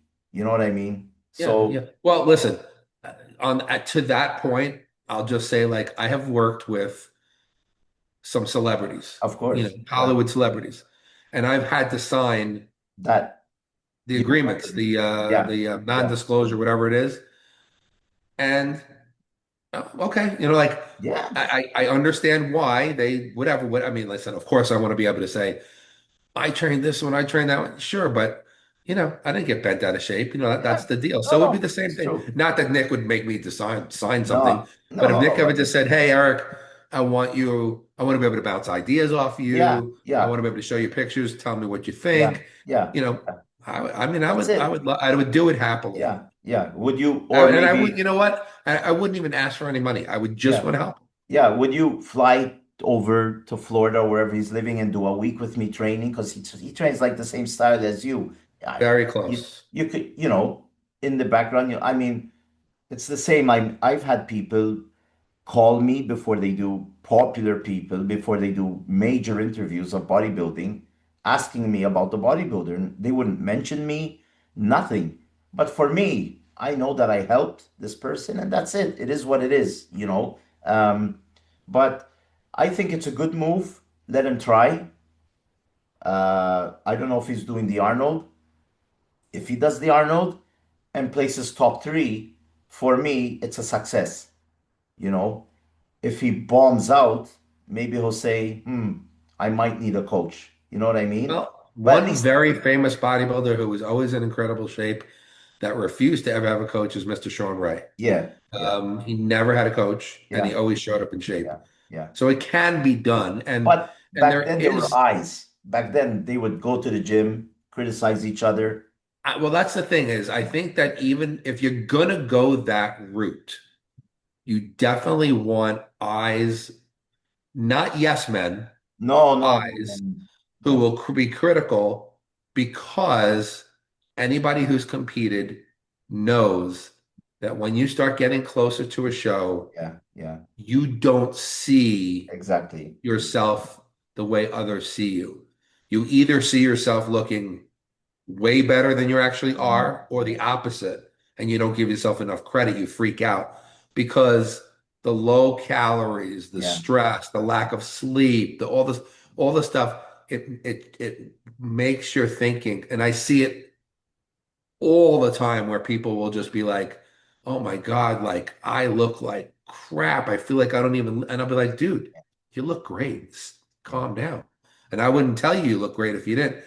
So it happens. It's very common. So I think it's very smart that he's going to have some good eyes on him, you know. yeah, yeah. I mean, um, I think it's a good move. Some people think that he should have a coach, but let him try. I mean, it he already showed that like he's had the best coaches. He had coaches that were mid-range, like not really popular. They were good coaches, but they weren't popular, and he wasn't And it doesn't, you successful. don't have to be popular. Some No, of the best coaches are ones that nobody even has a clue yeah, he about. wasn't he wasn't successful with the good ones. I mean, he was successful, but maybe in his eyes, he wasn't happy. Or maybe the way they I don't know. I don't know what he was expecting from a coach. But I'm sure he's not alone. It's not, he doesn't have anybody official. Like, I mean, look, one of his best friends is Guy Cisternino, right? He's surrounded by really good bodybuilders, right? And they've been through it all. So, um, he has help from other people. I mean, you think Guy Cisternino is going to look at him and say, "You look great"? He's going to tell him in his face that he looks crap, or he's going to listen, bro. I love you, but you're not looking good. Shut it Yeah. down, or you have to do this. That's why I said not yes men. You need Exactly. people who are going to be not afraid to criticize you. And he can't, get offended, and I don't think he will. You just have to take it, and listen. I know it sounds, I know it sounds funny, but he needs a guy like Sean Ray to look at him and say, "Hey, man, you look shit," and he'll tell him, you know, or like Ali Priest or like Guy Cisternino, or he needs people just to guide him. And I think he knows how to eat. He knows what he needs to do. All right. Maybe people are giving too much of something and he didn't like it. Who knows? I don't know. You know what I mean? So listen, if he's gonna compete at the Arnolds and he places in the top three, like I said, for me it's a success. And then he Yeah, can shut. he's gonna listen. He could do it for a show. Yeah. If it works out, great. Keep going that route. If it doesn't, he can always Yeah, go he back to has having a to coach again. listen. He has to get that qualification early, not leave it late. He cannot leave it late. He has to get that qualification, and you know, and if he wants to work on his own, then he works on his own. So, but And and this is something that I respect being a coach. Obviously, there's a lot of people that I have coached and do coach that are still pretty new to competing, and they don't really know their own bodies. They don't really exactly, understand. They don't have as much knowledge. But I do also coach people who've been competing for 25 years, yeah, and they do have some knowledge of their own bodies that only they have. yeah, For instance, let's just say something as little as they respond very well to eating sweet potatoes, but when they eat oatmeal, they get all bloated. yeah, Or for some reason, they can't They just find that they get really lean when they eat fish towards the end of the show. They have to cut out everything else, but like, and they may know this through experience, and a coach can't go against that. Like you have to respect some of their knowledge Yeah. and not just be like, no, I'm telling you, you need oatmeal, whatever. I mean, I know Can't. these You examples are can't. silly, No. but those are things that will come. So you have to also respect when a Yeah. competitor has been doing it for a long time Yeah. and they may know certain things about themselves that Yeah. they're going to say, hey, coach, I know you want me to do this, but in my experience, Yeah. that doesn't work for me. And or another really good example is the traditional thing is before a show, oh, we want to cut out sodium because sodium makes you hold water. And that person might say, hey, coach, I know that when I cut out sodium, I flatten out so bad Yeah. that my muscles don't push out against my skin. I need to keep sodium in. And then you have to kind of like go, okay, all right, let's Yeah. keep sodium. Yeah. So Nick probably knows a lot of things about his body that Of he course. responds well to and needs to be able to. And now he wants control of everything. But of course, Guy Cisterino, whoever else that he has in his life, Yeah. um, who has some knowledge, he's going to bounce ideas off of them. He's going Yeah. to say, hey, what do you think? You think I need to drop my carbs? Yeah. Yeah, I think you should probably drop them a little bit. And Yeah. that's probably the kind of help he'll get. Yeah, he has like, he's still, even though he's not sponsored by him anymore, but he still goes on his podcast. He has Fuad, there's Ian. Yeah, these He's guys are going to surrounded, help him. he's Yeah, surrounded by a lot of and eyes. You know what I mean? nice. He doesn't, you know, um, maybe he'll talk to somebody, say, listen, why don't you, gym talk, why don't you try cutting down a bit on the carbs, Nick, see how it goes this week or next week. You know what I mean? So maybe his the approach going into a show, he doesn't want people nagging at him or anything like that. That might, it just depends. I mean, uh, I think it's a good move. I mean, Well, we'll I'm see. He's made a decision. He's a man, and he's making a decision that he thinks is best for himself. what And can we'll see. happen? He doesn't place well, so what? Big Yeah, deal. It's only a contest. You know, as long as he stays healthy, who cares? He's still people still love the guy. They love his character. He's yeah. outgoing. He stays to the last person, signing, papers and crap, and Well, the point is, we wish him luck. We want him to do yeah. well. And And like, Nick, if you're ever hearing this, you want to listen, bounce ideas off of me. could I'm a he, relatively knowledgeable yeah, coach, and could I'd love to help. maybe he wanted Chris Aceto, but Chris has Derek, he has Andrew Jacked. I don't think it I That's another thing. I don't think it's so fantastic when a coach has the top three in the world. How can you coach? You know, it's not easy. Like It's when tough. when Hani Rambod had uh he had Derek and he had Hari Chupan and he That's a had very tough one. You got one and two. yeah, and he had Chris Bumstead. All right, Chris Bumstead's different. All right.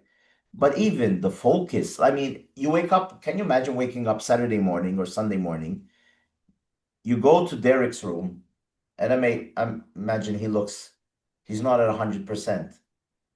And he's going like, he's probably wondering, or maybe they have an agreement, they don't ask about the other guy. And like Derek is like, how does Hadi look?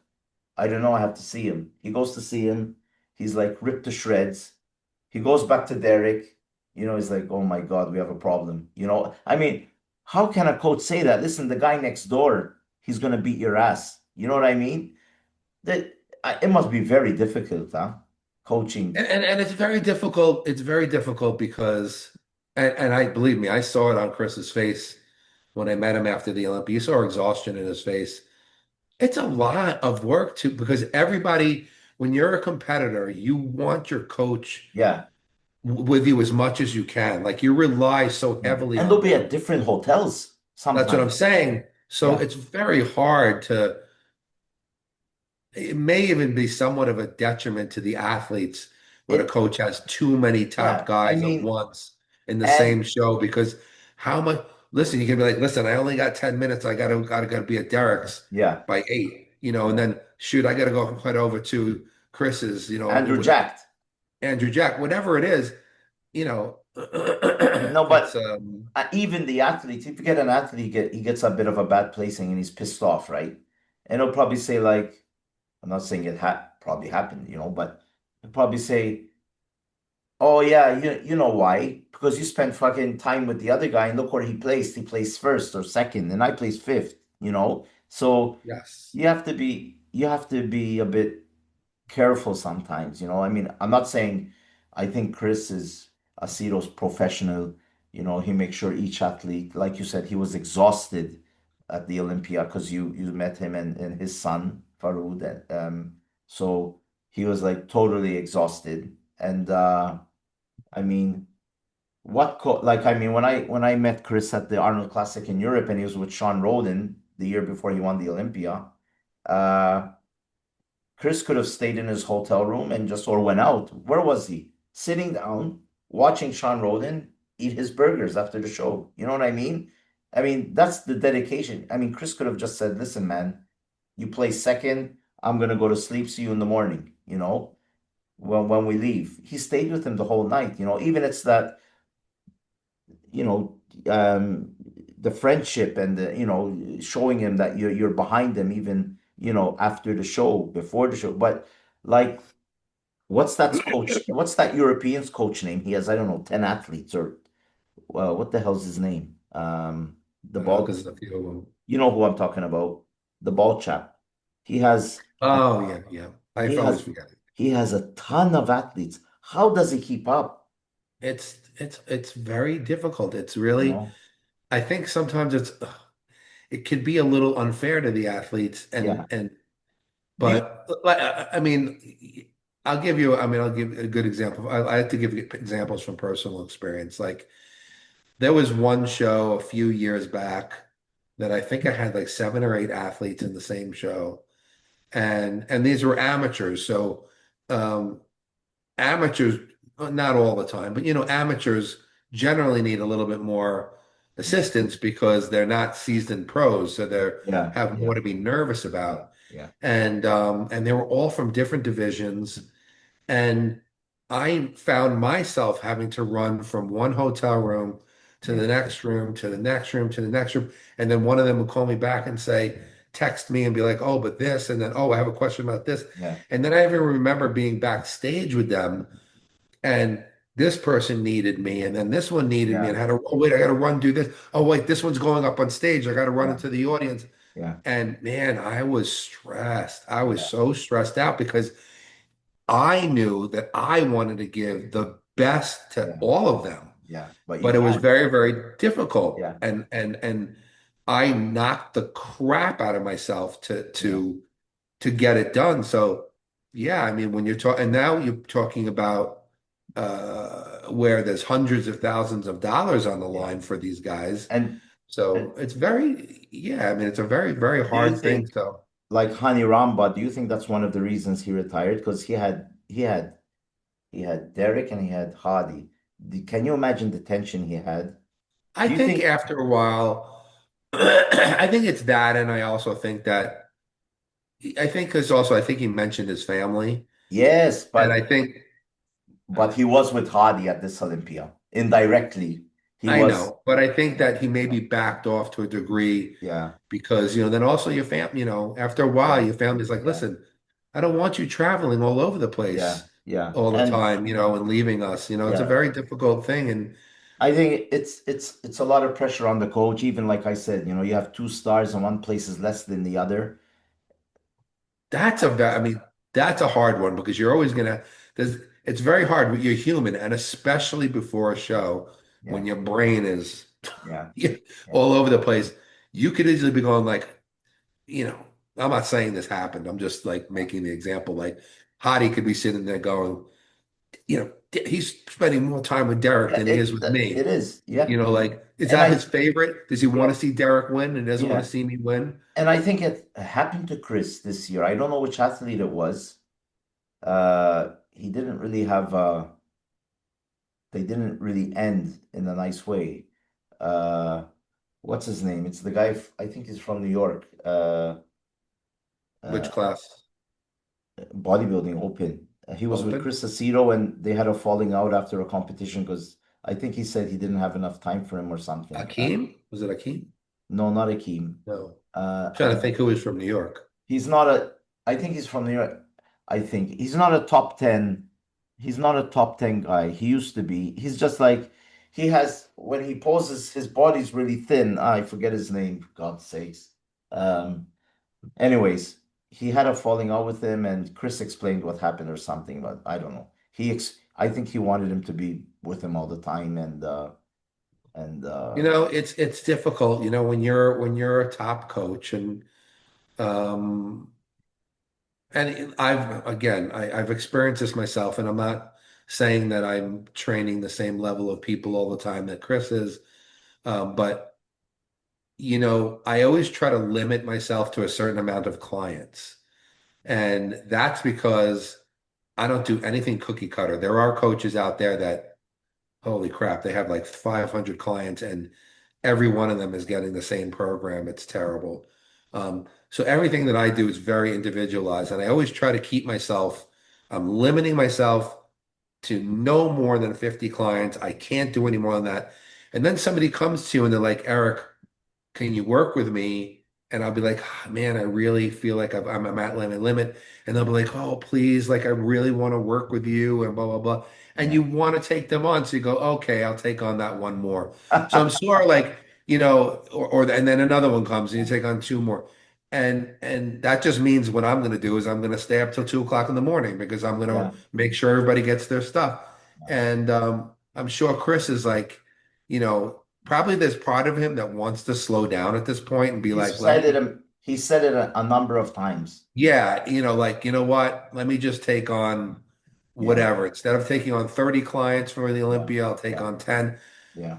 But it's hard because when people want to work with you and you still have that passion to help people, it's difficult. So I mean, it's a nice problem to have instead of being the kind Yeah. of person going like, I can't get Listen, any clients. he has he has what's his name? Ramon, right? Yeah, well, no, we know, and Ramon stuck with him through thick and thin. Yeah, so there's like he has all these elite, and there's this rumor that he's talking to Big Ramy again. I don't know what the hell's happening. So the best of the best, and we have to remember, and he has that men's physique guy that plays second. What's his name? Yeah, Um, you know, that's yeah. an I don't know if you saw that interview with Jay Cutler. That blew me away. No, Uh, I didn't see that one. I didn't see that one. Holy crap, what he went through to get to the States. Oh my God. Oh, what a Was he having story. visa problems?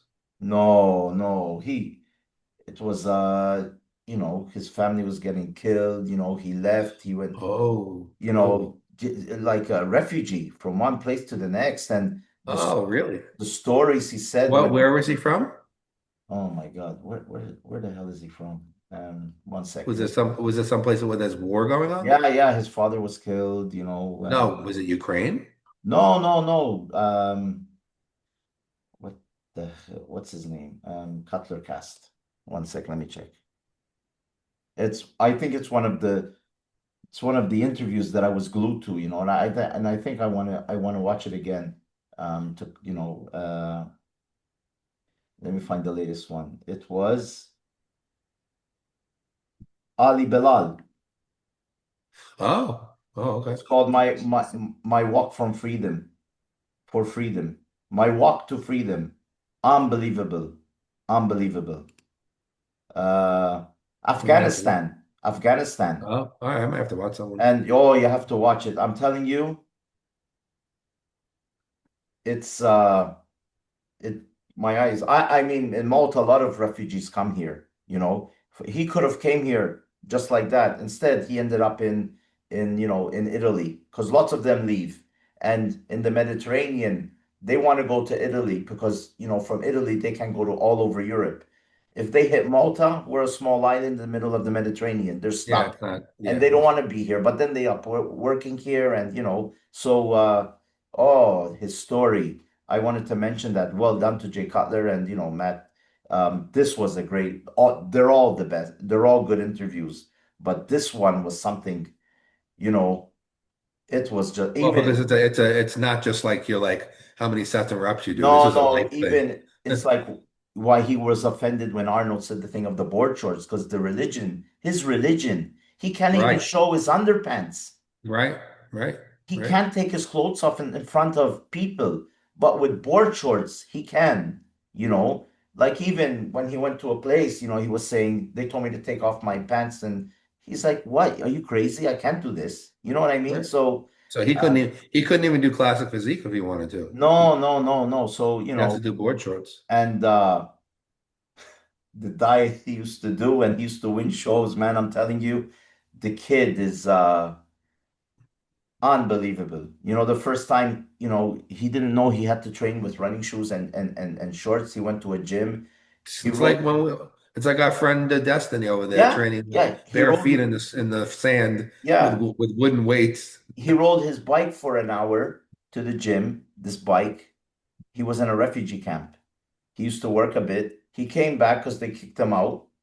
This lady there that was cleaning gave him, he said, I need sport running shoes. He gave him football shoes with cleats. He went to the Oh, gym with those. oh my Everybody God. was laughing at him.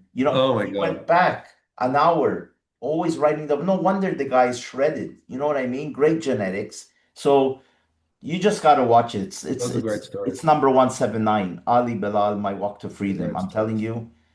Wow, wow. The respect for this kid. I hope he wins not putting down the current Mr. Olympia physique, men's physique, but he deserves it. If somebody deserves an Olympia Well, he title, may. I mean, it's he him. may at some point take Yeah, over with, yeah.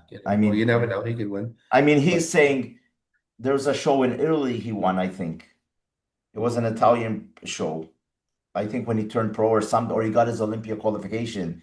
He said the funny thing was is I won the show around the corner just a couple of years before I was sleeping in the park. Can you imagine that? Unbelievable. I mean, I mean, I don't want to, I know I want to get to the next segment because yeah, I'm yeah. excited about it, but I love stories like that. Oh, When you hear people complain about yeah. such bullshit about, oh, No, it's too hard for me to do that. yeah, And then you yeah, look at somebody like they're sleeping and I have a client who, well, I haven't worked with him in a while, but he came from Argentina and he used to sleep under like a bridge, like a homeless yeah, person, but still yeah, try to get to the yeah, gym and eat whatever he possibly yeah, could. And all yeah, he wanted to do was be a bodybuilder. And, yeah, like, yeah, and he yeah, was like, and he, built a physique that won contests in his country. yeah, And he lived in hellish conditions, yeah, yeah, and some people complain man. that, oh, I'm sorry, I got to work a job 5 days a week, so I can't Yeah, go to the gym. yeah. It's Can you imagine hilarious. running away, seeing your father get killed in front of you, and all this stuff, Uh, and that you have to take care of the family. You living from country to country, Somebody like hiding in that semi-trailers. deserves Yeah, success. hiding in semi-trailers, doing this, doing that, trying to work, and then you build a physique like that. Come on, man. Incredible. So, Incredible. Incredible. I mean, But it's interesting because probably when you have that kind of life, dieting for a show and doing cardio is nothing to you. no, Like you're like, this ain't so hard. no I watched suffering. my father get shot, No, he said that suffering for a show, it's It's nothing. like it's nothing. It's nothing. It's a joke. No, no, Yeah. what can be worse than having a bit of Yeah, I get to do this. This is I'm amazing. yeah I get to build my physique and yeah what? I can't eat that yeah much? Try you can living in a yeah trailer. yeah you call this suffering? Try living in a park and not eating for Yeah. 5 days. Oh, You know what I amazing. mean? So it's crazy. It's crazy. But Great anyways, stuff. moving on. Moving Uh, on, we got to take a look back at a very exciting yeah, show. Well, this this was a week, good one. You chose this one. This is a good yeah, I choice. picked the 2001 Arnold Classic. Now, And why did you choose that show, my friend? because apparently it was the best ever. Lots of Not according to everyone, but according to no, a not lot of according to people. every, but it's said to be Ronnie Coleman's best ever look. Okay. I And thought he he was had, not, I believe he weighed under 250 for this show. yeah. I don't know.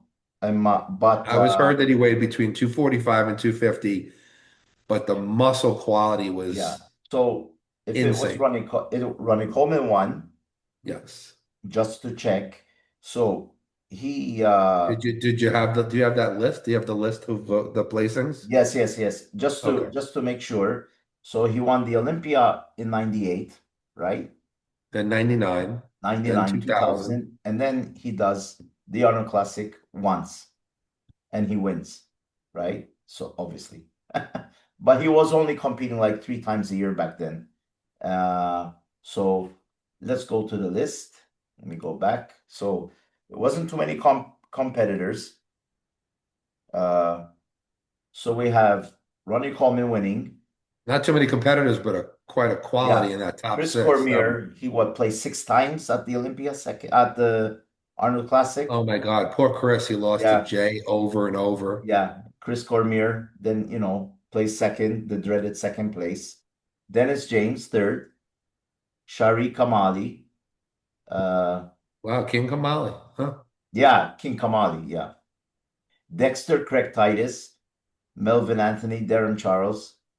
I wonder if that was like Craig Titus's last show before he got into just a little trouble. Yeah. God. Uh, Darren Charles, J.D. Dowdu, Garrett Downing. No, there's some Jeff Long, and then at the bottom, 15 guys. 15 at probably the best bodybuilders in the world. Garrett Downing, Garrett Downing had a fantastic physique. I Yeah, used to see him. I lived in San Diego, and so did he. He had a fantastic physique. there he is. A really Look beautiful, at that. just not a mass monster, just a Yeah. shape monster. Wow. Look at A that. beautiful physique. And JD Dawadu had some Oh, of the biggest arms this guy was ever. crazy. Yeah. He Yeah. was his frontal bicep was frightening. Yeah. Yeah. British guy. Yep. Uh, And of course, Darim Darren was, there's no picture of won a him, lot but of titles in his day. of, look at this.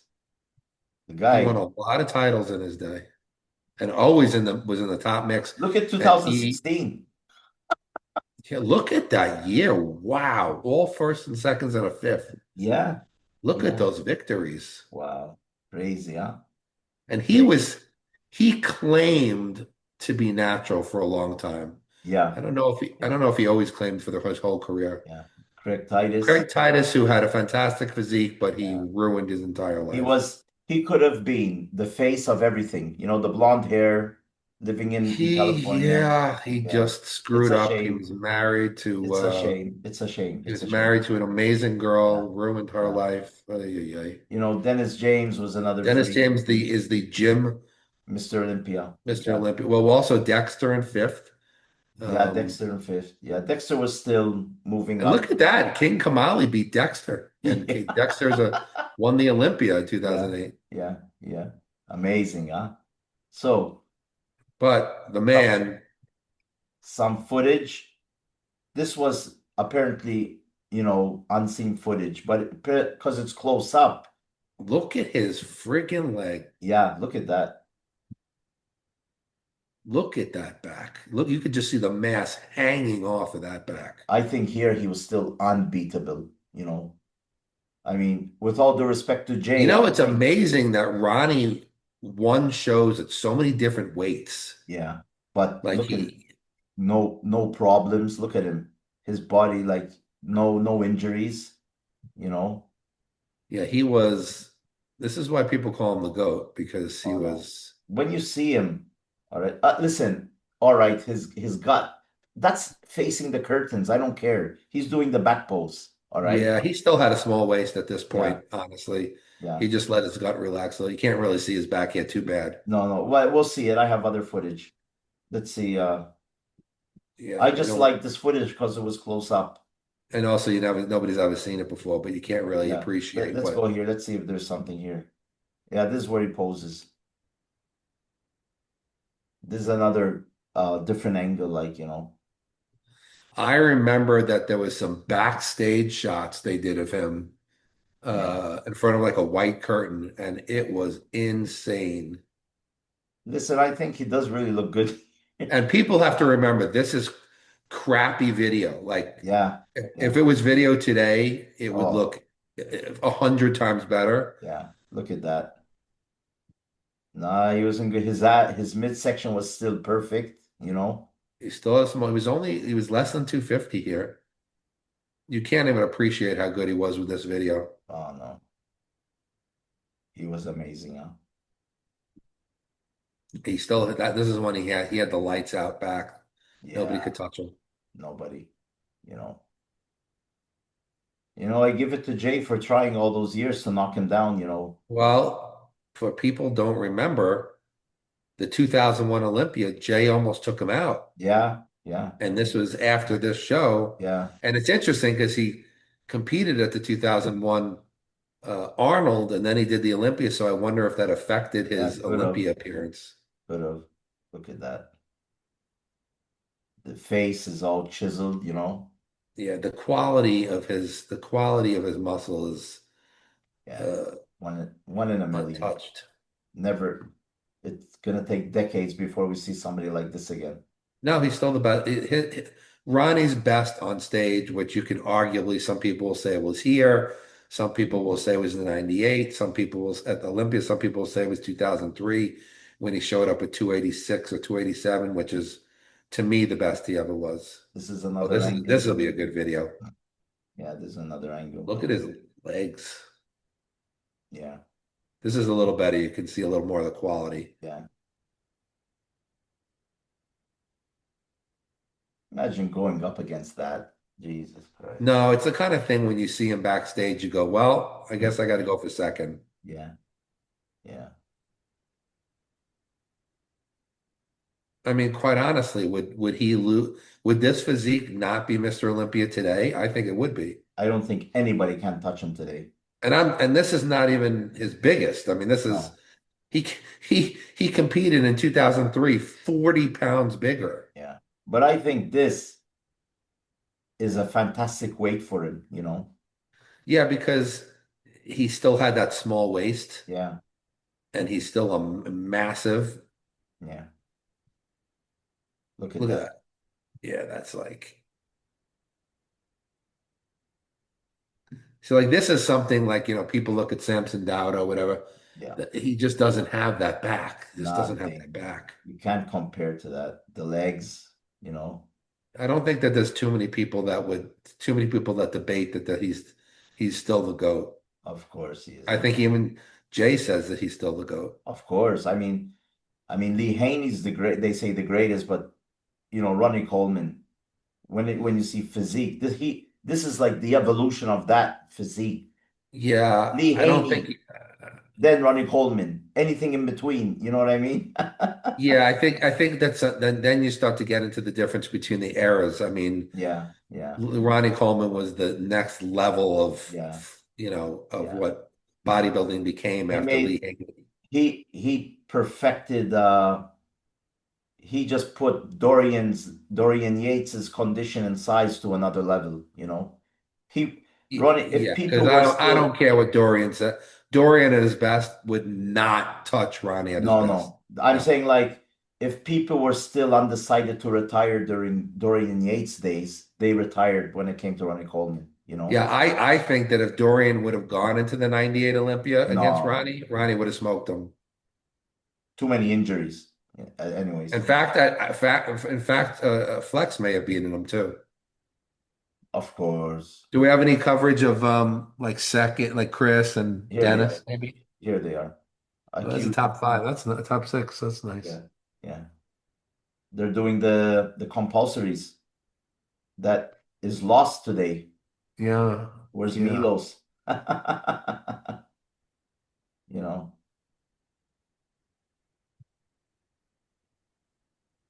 Look at Ronnie's back compared to Dexter's Yeah, there. Dexter looks like a young kid still. It was like nothing. Look at Dennis James. Wow. Dennis, I don't know. Dennis James is an amazing I bodybuilder. think he was overlooked, huh?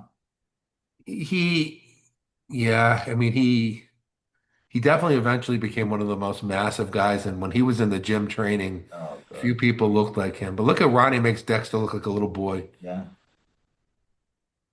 yeah.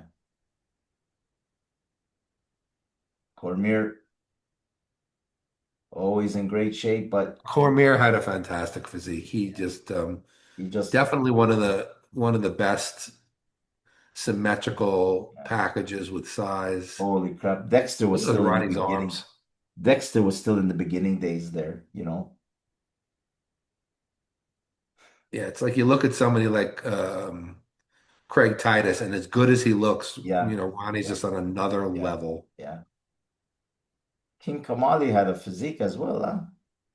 King, yeah, he had some shows and he could pose, man. Yeah. He had some of the coolest posing routines ever. Crazy. Crazy. But I think eventually they move him because I doesn't didn't Chris and Dennis Yeah. moved into second and third.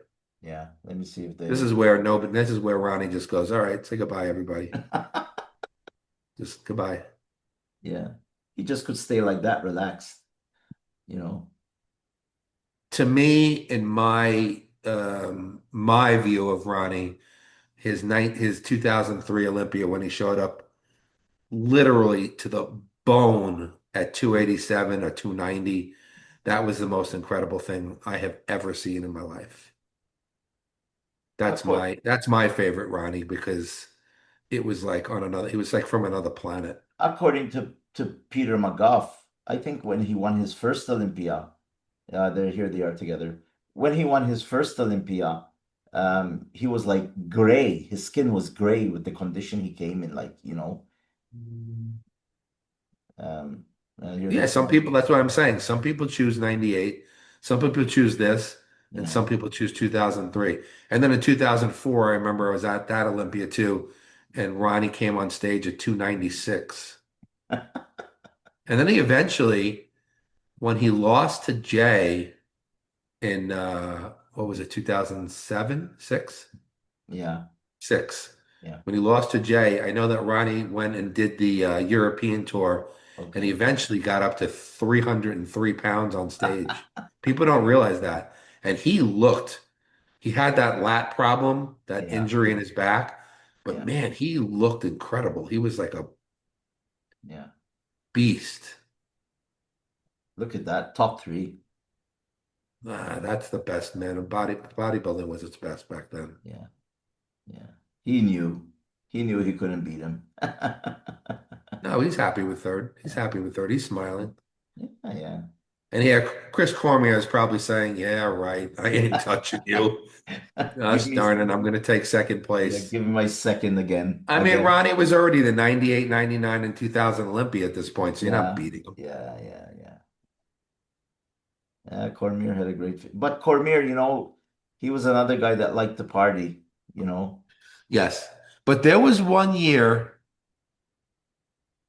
that he came in second to Jay, He and thought it he may be won. interesting. We'll find that in an Arnold Yeah. Classic where I actually felt Chris beat Jay because Jay dieted down too far All right. and actually lost a lot of size, and I think that Chris had him Yeah. beat. Yeah. Yeah, but Chris did well, Hey, Chris had listen. If Chris would have been fully dedicated and less of a partier, look, he's pointing at Ronnie. He already knows. Look, he's going, yeah, right. I Yeah. think that if Chris would have dedicated himself further, he may have won more, even more. He would have. Yeah. He People was. people said he should have won the Olympia sometimes. He had that kind of physique. I mean, he really had. He's got one of those physiques that There's no weak points. And anybody would aspire to have because yeah, he had enough size. yeah, He had balance, symmetry, small waist. He was a yeah, great poser. yeah, Just a great overall. yeah, It was fun those years when him and Flex and Charles Glass would train together at Gold's. yeah, yeah. There was some great videos that Mock Video put out. And what's his name with him? Dave met Oh, him. Rico. Rico. Dave met him this week because Yeah. Yeah, I saw Rico. Yeah. Dave did a tour At Gold's. at Gold's and he saw him outside. You know, Yeah. Yeah. I like Rico that got for married you. recently. You got a tour of all of Gold's gym. It was great. A guy Yeah. like Well, me that lives in Europe, you don't get to see that gym anymore. yeah, no, that's why Dave did the video. He goes, but he did say to me when we were talking on Sunday, when we were talking at Cheesecake Factory, he's like, It changed. it's so sad. Yeah, He's like, yes, And the saddest part is that you have all these incredible pictures up on the wall. The whole wall of the Nationals winners back from I don't remember how far back it goes in the Yeah, 80s. And then you have all and most of the people there, they don't even know who these people of are. course. They don't even know Nobody, who they are. I nobody. mean, when I was training there with Dave, every day you'd walk in. Sean Roden's training, Dexter's training, Yeah. Sergio's training, you know, Claude Van Damme is training. Yeah. Arnold might be there. Arnold So, still goes. Arnold still Arnold goes. still goes. Yeah. Ted Danson would be there. Yeah. People from the Seinfeld show would be there.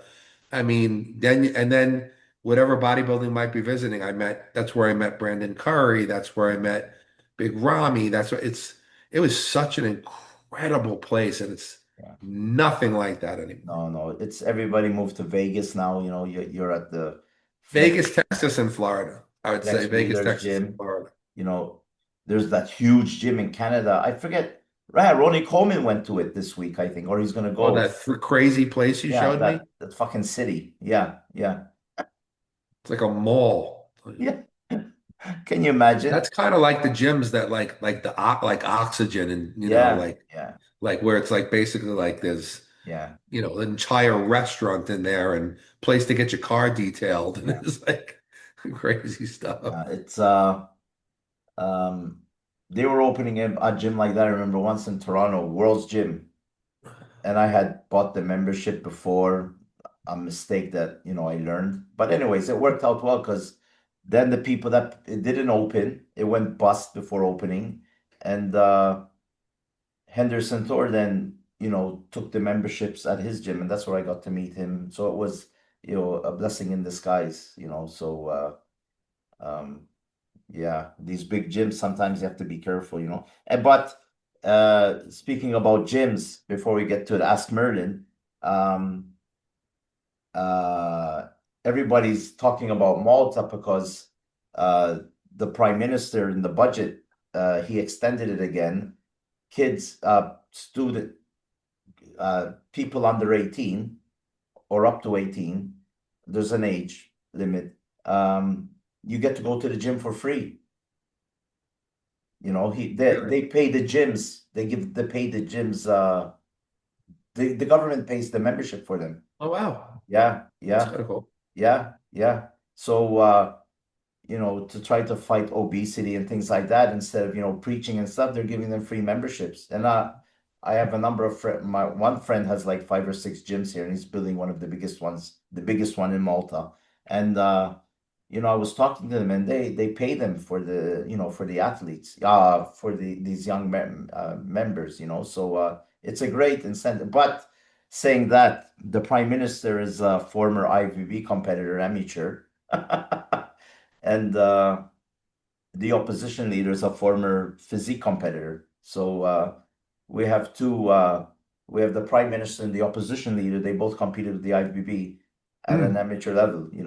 One in bodybuilding and one in men's physique. So it's nice when you have uh, people high up. Their life was based around the gym when they were younger as well. All right, they're lawyers and things like that, but it's something. It's cool knowing that they were. I think it's the only country in the world where the prime minister and the opposition leader they were both IFBB competitors. It's crazy That's knowing kind of that. cool. It's cool though. Like I like that. Wouldn't you think it'd be not like? Wouldn't you think that? I don't know how that would prove it, but I mean, well, this would never happen because unfortunately the government likes people to be sick. Yeah, It makes more money. But it would be really nice if like you got money off on your insurance if you regularly go to the gym, like yeah. or like you take care of your health. That's the way it should be. It should be like that stuff to me. It's like prevented, but they don't want. Unfortunately, they don't The want that. thing, They you want go to sick get an people. insurance plan and they weigh you, and you might be, they say your weight is more than it should be for your height. But listen, I go to the gym, look at my legs. You know what I mean? Well, then you have to, yeah, you can't, they can't go by that, Yeah. whatever it is, the You're body mass obese. I'm not index. obese. Look at me. No, Yeah, you're it's, you're heavy. You're oh, heavier. for my height, I'm like 270. They'd be Yeah, like, you're obese. I'd be like, are you seriously? I'm yeah, all muscle, bro. yeah, yeah, yeah. Yeah. And Any pro bodybuilder would look like they're obese. It's yeah, yeah, ridiculous. you're It's a so high stupid. risk, and all this crap, and but no, I think they should give an incentive for certain things, if you go train and things like that. But anyways, but I think it's a good move, a nice move from the government, giving I the like young that. That's pretty cool, the young actually. students free memberships and things like that. So it's great, it's good for it's good, all right, Malta's on a smaller level, but a lot of people are going to the gym, so new modern gyms, fantastic. They're for such a small country, there's gyms everywhere now. 24-hour gyms, hardcore gyms, everything, you name it, they're here now, So anyways. So Ask Merlin. Oh, yeah, I know. Yeah, I know what you want to do. I see him over there. He's looking at me. I see him over there looking at me, and here he comes.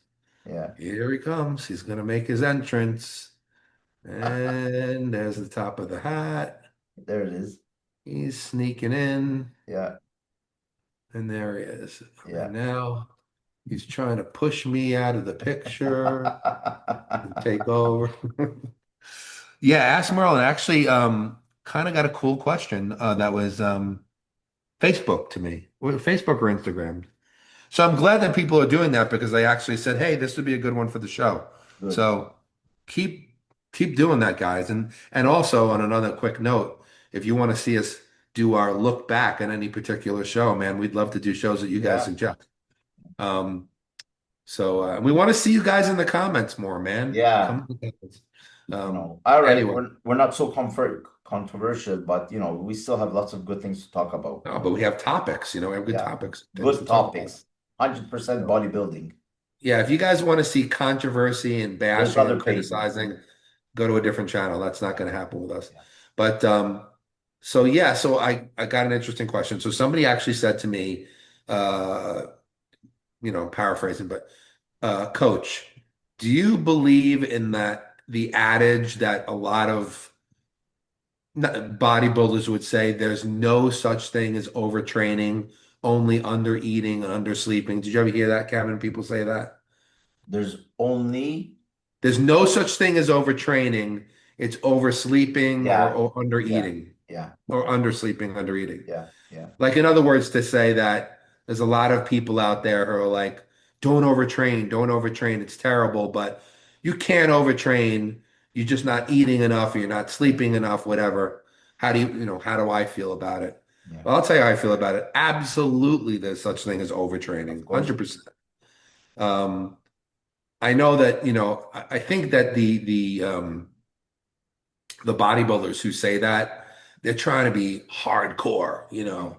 hardcore, like, you can't overtrain, stop being a pussy, do 30 sets for biceps, that kind of stuff. Um, and that's entirely untrue because our bodies we're human. We are human. Yeah. And while we do have variances in the amount of training that we can tolerate, if you look at the average, don't, listen, I always say, don't look at the elite top bodybuilders in the No. world for your thought process because they have, genetic tendencies that allow them to train more and recover more easily, or they have greater amount of fast twitch muscle fibers, or they have even coming down to PEDs. Some of them react incredibly well to the Yeah. smallest amount, which we've discussed before, and some don't barely react to the largest amount. So you can't look at them. It's like looking at Michael Jordan and comparing your basketball skills. That's not going to happen. So just the normal people, yes, absolutely, there's such thing as overtraining, and I say it for a number of reasons. First of all, most people who work out in the gym, that's not their life. They have a job, Yeah. they go to school, they have pressures, they have a family life, they have boyfriends, girlfriends, maybe kids. Yeah. Like, that's all on your plate. So, I Yeah. mean, that is going to take away from recovery ability. Exactly. Um, and the truth of the matter is that while everybody really has, once you've once you have stimulated a muscle to grow, now you do have to stimulate it, which means you can't go into the gym and just go rep, rep, rep, put the weight down. You have to push yourself. One of my favorite quotes that I have ever made myself is, if you expect yourself to grow, you can't whisper at a muscle, you have to scream. Yeah. So once in the beginning, of course, you're training, it's new to you, you've never lifted weights. So anything you do is going to produce growth. But after a while, your body grows a tolerance, just like alcohol. Like if Yeah. you've never had a drink before and you drink half a beer, you could be drunk off your ass. Yeah. After a while, you'll need 5 beers to Yeah. even touch you. Yeah. It's just the way it is. So the same thing with training. But there comes a point when you've stimulated a muscle, and then anything after that is just going to, it's going to go past your ability to recover. Because Yeah. think about building muscle like this. Pretend building muscle is like digging a hole. So you dig a hole in the ground, you dig a nice hole in the ground. And then the goal when it comes to recovering is to fill the hole and then add a little dirt on top. And that little dirt on top is your extra muscle. Yeah. If you just keep refilling the hole, that's no extra muscle. Yeah. If you don't fill the hole at all and it's still short, you're losing muscle. Yeah. And not like, okay, so what are you going to do? If you go by the concept that there's no such thing as overtraining, what's too much training? 30 sets, 50 sets, Yeah. 100 sets, Yeah. 5 hours in the gym, 10 hours in the gym? How far can you go with that?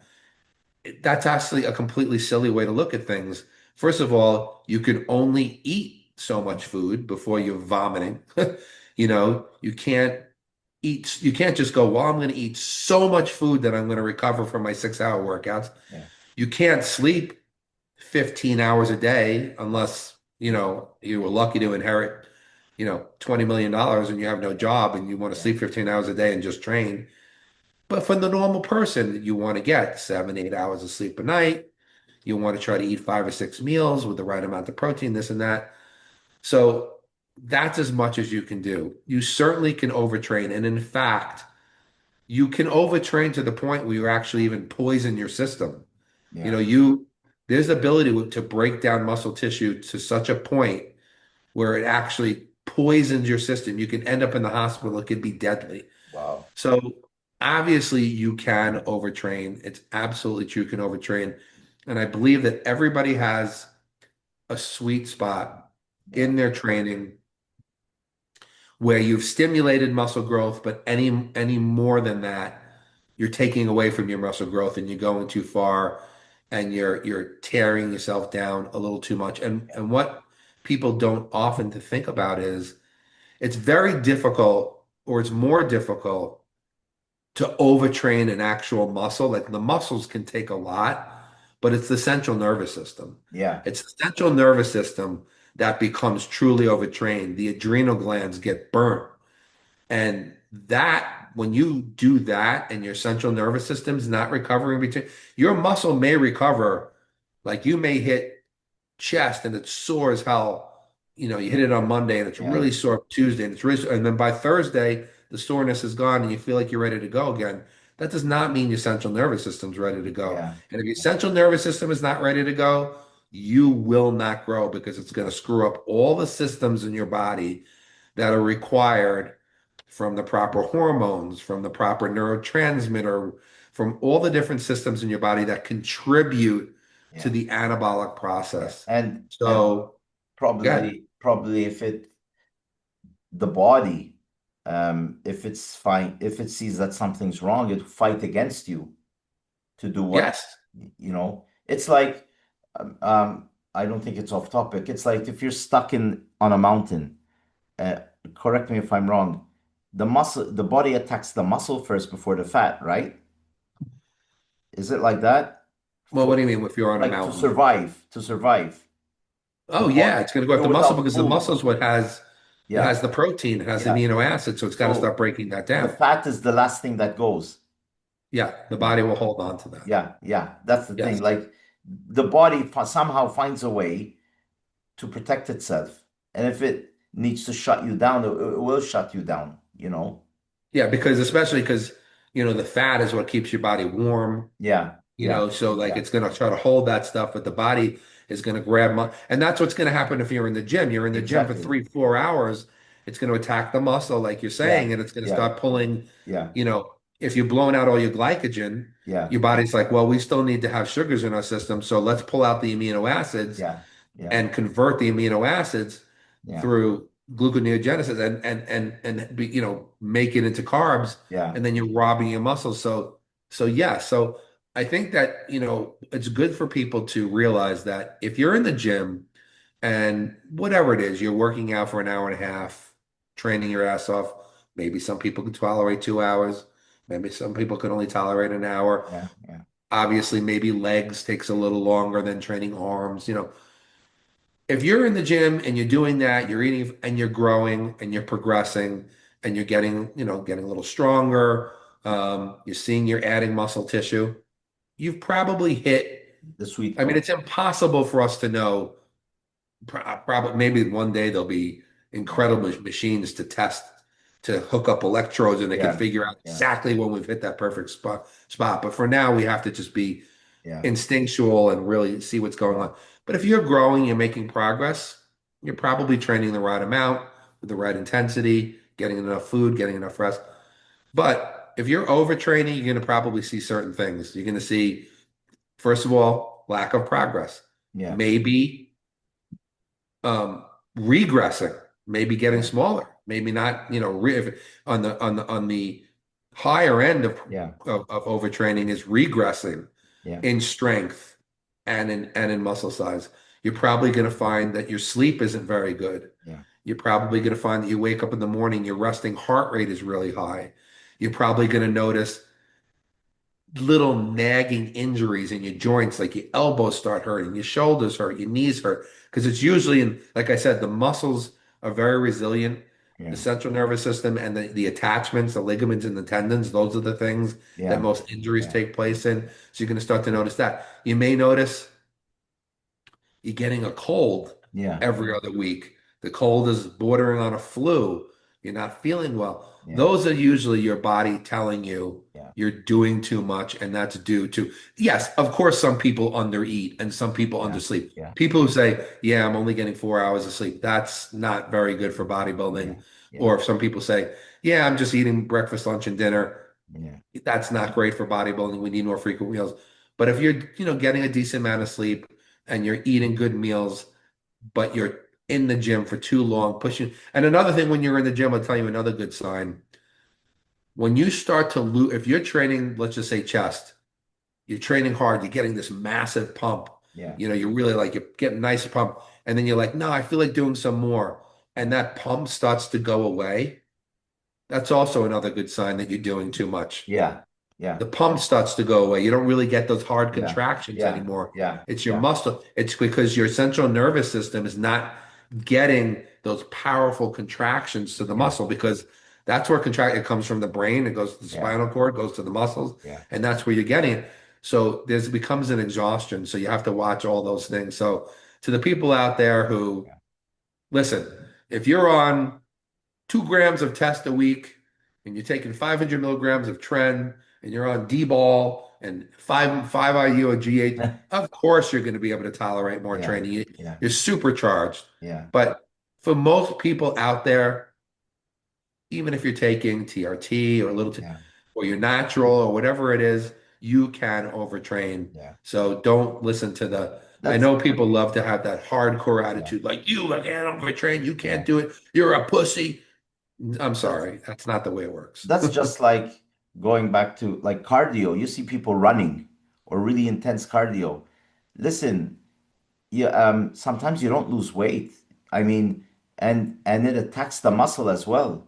You have to find the sweet spot, but the heart rate, and that's why bodybuilders, you see them barely walking because they get their heart rate where it's fat burning. The minute they Correct. go over that, the Correct. body starts working against them. So Correct. That's why I don't generally, when bodybuilders are in the gym, that's high intensity training. yeah, When you they don't do need cardio. You Yeah. don't really want high intensity, you want fat level training. Yeah. Now, if you once in a while feel like let's say one day you normally do 45 minutes of cardio. Oh shoot, today I can't. I can only get in 20 minutes. You could do a little high intensity Yeah. interval Yeah. training, Yeah. because you can still get a pretty good cardio session out of Yeah. 15 minutes with Yeah. that Of or course you can. whatever. That's different. But Yeah. I recommend for most people just slow, not super. Sometimes I've seen people walk so Yeah. slow on a treadmill that I'm like, are you even moving? Like that Yeah. is ridiculous. Yeah. Yeah. But Yeah. if you can walk on a treadmill or what even if it's a Stairmaster, whatever you're using, you should be working, but you shouldn't be killing yourself. In other words, I always like to say you should be able to hold a conversation with somebody, but you Yeah. shouldn't be able to sing opera. Yeah. Like, you should have enough breath in your Yeah. system where you can talk to the person next to you, but you shouldn't be able to sing a song, otherwise you're Yeah. doing too Yeah. slow. Yeah. It's true. That's it But was yeah, so I that think was a it's good important. one. That was a good one. It's a good Um, question because I think a lot of people get yeah. especially now with the internet and the YouTube channels and the Yeah. Instagrams, Yeah. and you got those people out there that want to look so super hardcore. They're Yeah. doing you a disservice Yeah. Yeah. because, you Listen, know, and those people that want to look super hardcore, a lot of them are influencers and they're making money while they're at the gym. So you have to they're be saying careful. things to be Yeah. controversial and, Yeah. We live you at the know, gym, it's like, you know, we train all the time. And you have to be careful because those guys are making videos, they want to look good, it's the so same kind of people who wear shirts saying something like, not growing, up your dose. It's yeah, like, that's the yeah, one that's Arnold great said. advice. What did Arnold say? Um, lower, he said something with Michael Hearn, and I shared the video. Um, lower the calorie. I don't know what he said. Lower something and increase the dosage or something. I don't know what he Yeah, said. stop. Come on. Like that's Yeah, not really I know. smart. That's not really a smart Yeah, general advice for people. Don't yeah, tell I people to know. start Yeah, upping the dosage, yeah. Arnold sometimes. Yeah, well, Arnold's Arnold. I mean, and truth be known, Arnold didn't use a lot of stuff. He built his physique on, he was in the gym 3 or 4 hours a day, Yeah, but he also that's all he did. yeah. I That mean, that he was able to, that was his life. yeah. And then people will say, Jay Cutler trained twice a day, but Jay Cutler used to wake up at night and eat every 3 hours, right? Dude, He would I go had to that conversation with him Yeah, on he would Saturday. go to the gym in the morning, come back, eat his meal, sleep, Correct. That's and a different thing entirely. that's That's why I 24 say hour don't look at bodybuilding. what pros do because generally they're Yeah, usually getting paid to train. yeah, 24 You know? hours bodybuilding. Listen, Yeah. um, in Malta as well, they had a scheme for it was for people that worked with the government, unfortunately, just government workers.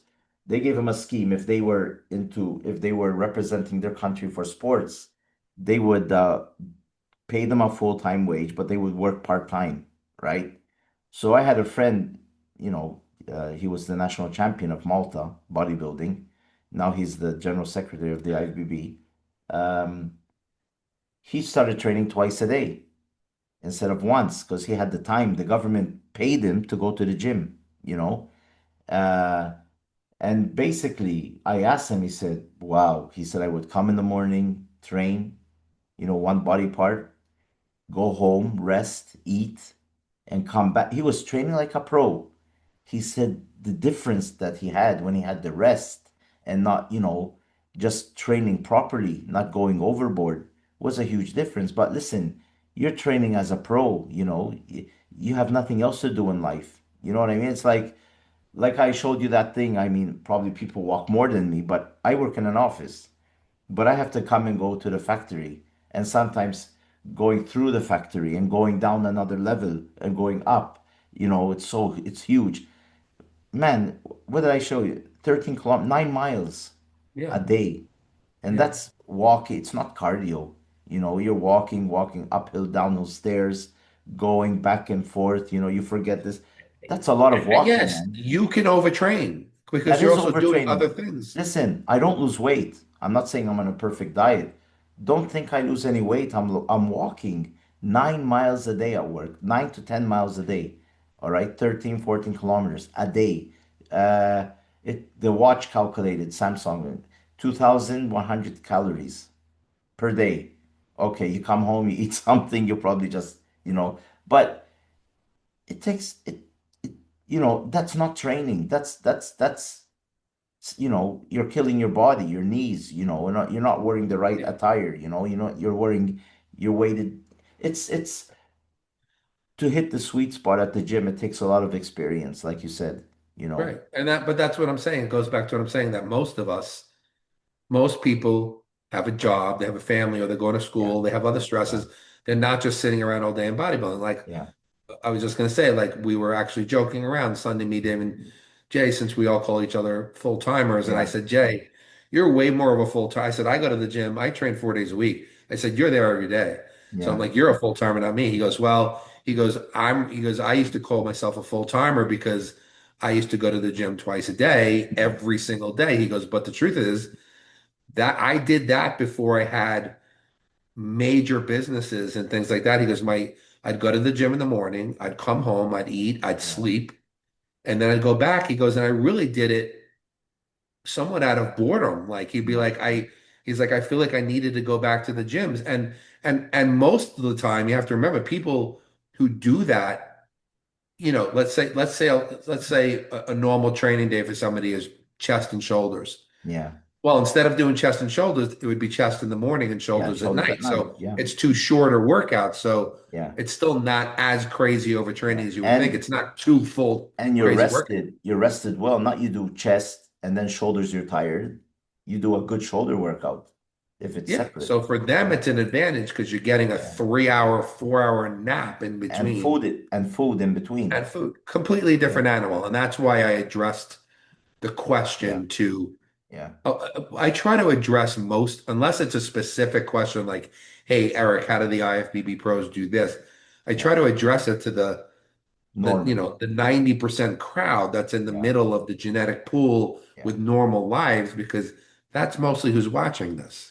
Maybe next week this popped into my head. We can go over, which many people will be interested in, how they can calculate the levels of cardio, the heart rate. There's that formula. You have to do it times your That's age. 220 minus her age Yeah, that's your times yeah, between 0.65 and yeah, that's your 0.75 to be in that good maximum.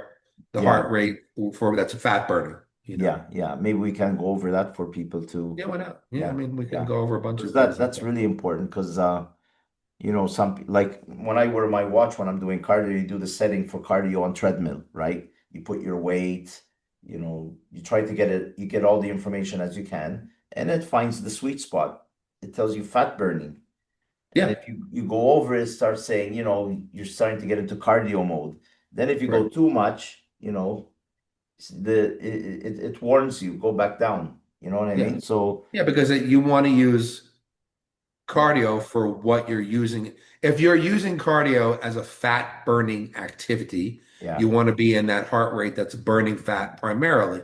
Now, if you're using cardio for endurance. increasing Yeah, endurance capacity, yeah, then you're going higher. So yeah. you have to know what you're using it for. Basically, my sweet spot is when I'm doing cardio fat burning. I can basically watch a film on my mobile, relaxed. You're keeping it on, you're walking a normal pace. It's fat burning mode, and literally you can watch a film, you know, you Well, that's know, what I'm saying. You and could you do still break a something. sweat, and you still break a sweat, You're breaking a sweat, you're working, Yeah, you're breathing, yeah, but you're not, panting and, yeah, yeah. like, It's yeah, yeah. So, it's important. but like I said, it's made me laugh. There's been sometimes I would turn around and I see a bodybuilder getting ready for a show, and it's like literally like a step, Yeah, step. And I really want to walk up and saying, you might as well just sit down because you're not yeah. doing anything. You're not You've doing it. you've pushed it too far. Yeah, you're not doing nothing. Yeah, I know. Yeah. I know. But anyway, Anyways, that's it. Basically for today, we did a long one today, two I and a did a half very hours. long one. It Yeah. went by fast But though. we had what to talk about. We didn't really go off topic, but there were some good subjects, It's amazing. Sometimes we bring up a subject that I think is going to take 5 minutes, and then we Yeah, end up on it for like yeah. 30 That's minutes. the thing. In fact, when I was thinking about what we're going to talk about, I thought it's better we leave it as is because I know sometimes we drift off into into other things, you know. So but it stays in the subject of bodybuilding and fitness. So you know, it's a Oh, lot and of for anybody who watched the show last week about me talking about my dad yeah, capturing a shark, I have I it. want to know you to know that I literally found, well, I didn't find it. My mom found the pictures of the newspaper article. So Yeah, you know I wasn't BSing. And I sent them to Kevin yeah, here it so you is. could see my father in the newspaper and then also holding the shark. Yeah, here it is. And it ended up to be a nurse shark. So the nurse sharks They'll come bite call the you. hammerhead sharks. So my father was probably about 5 minutes away from being eaten alive. There it is. Look at that. There it is. So that's when the guy took the picture where Yeah, he was holding that the shark up. that's Eric's father. That's my dad Yeah, and the shark that he caught. And then on the other thing it yeah. says a vacationing man catches up with Yeah. 25-pound nurse shark. And if for anybody who says, "Oh, it was only 25 pounds," Yeah, go that catch sucker it. will take your arm off. Yeah, yeah. If he gets you, If he still whips bite. around and he will take a chunk out of your chest. Yeah, yeah. The shark hunter. He's a shark hunter. He's nuts. It's cool. It's cool. But anyway, all right. Well, hey, Yeah, everybody also who happens to celebrate Thanksgiving. yeah, Tomorrow is Thanksgiving, so have a happy Thanksgiving. yeah, yeah. And do you celebrate Thanksgiving? Or is there anything like that Yeah, there? they do something here, but yeah, yeah, they. I think we do, man. I'm so tired. I can't even I think. know. I'm here. It's late Do for you. we You do got to go to bed. Thanksgiving in Malta? My God, I You should, need to get some sleep, bro. I should be ashamed of myself. My mind is like fried. No, I Malta know. doesn't celebrate Thanksgiving. No, we No? don't. All right. That's No. curious. Well, from our Um, American audience. but we do. We have a lot of other feasts, you know, like related to the war.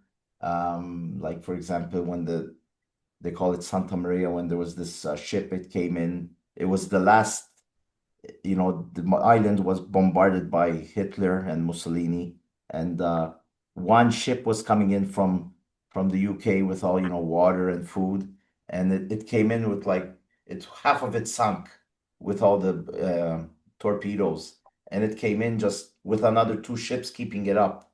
If that didn't come in, the island would have starved, you know. Oh, So well. so that's a public holiday.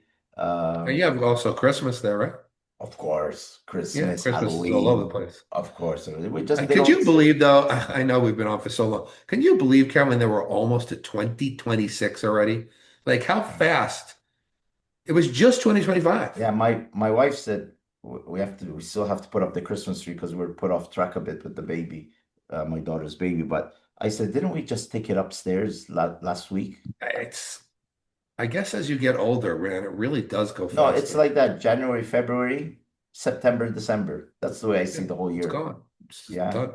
yeah. You know, you think about the paycheck at the end of the month, so it's like you want the month to go by.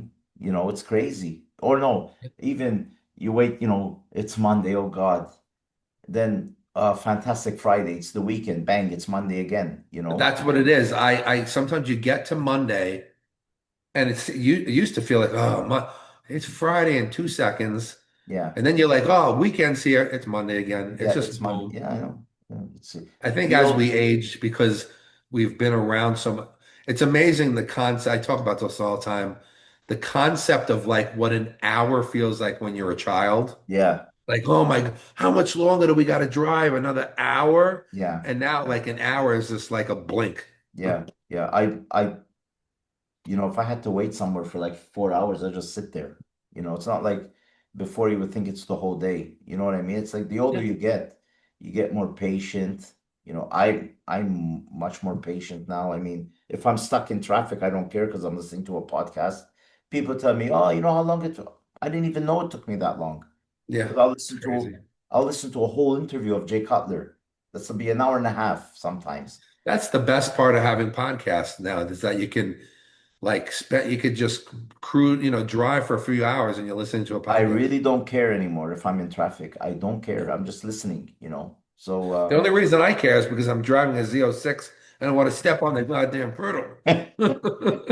I'm like, my car's not built to go this slow. Yeah, I know, I know. That's the problem as well. Yeah, yeah. All Anyways, right. Anyway, that was awesome. that's it. Good to Another talk great to you. episode. I'm trying to get some guys on the show as usual. Not everybody checks their I'm trying to Instagrams get and some girls on the show, and yeah, as usual, nobody's yeah, checking their Facebook, the nobody's messages. checking their messages. I'm starting to look like I'm stalking people. It's like but we'll get I there. think I'm going to get Dave to come on the show. I want to get Dave to come We on the have to show get Dave and I have to because get my he's got stories too. He's got great yeah, stories. I have to tell my friend Ray when he can do it. He'll probably do it. But we have to get him. I have to see if he uses Zoom and things like that. He probably does. And if not, I'll set it up for him on his mobile at least, or tell him how to do it on his computer, and he'll get on the show. So anyways, that's it All for right, well, today. get some sleep. Yeah, that's it for today, and we'll see you guys next week. He's us next week, and Yeah. this show will probably go live not very long from No, now. no. What I do is I set it up and I just let it upload, and it comes up on its own in a couple of hours. So that's it for now. See you guys. Well, make sure you Subscribe. make us a nice Yeah, make sure you subscribe, share, yeah, like, yeah. I'm and almost. please go into the comments. We Yeah, love to see comments. So even if you just go in there and just say, "Hey, your show sucked," fine, say yeah, it. Or say, "Can you talk about this?" Or say, "We yeah, want to see yeah, the 1984, yeah, Arnold, whatever, not Arnold, but yeah, Olympia." yeah, yeah. And I'll try to cut out the main parts of last week's, because I was a bit busy sending out photos. So, you only can do one thing at a time. So, anyways, that's it for All now. right, buddy. See you guys. Bye Take bye. care.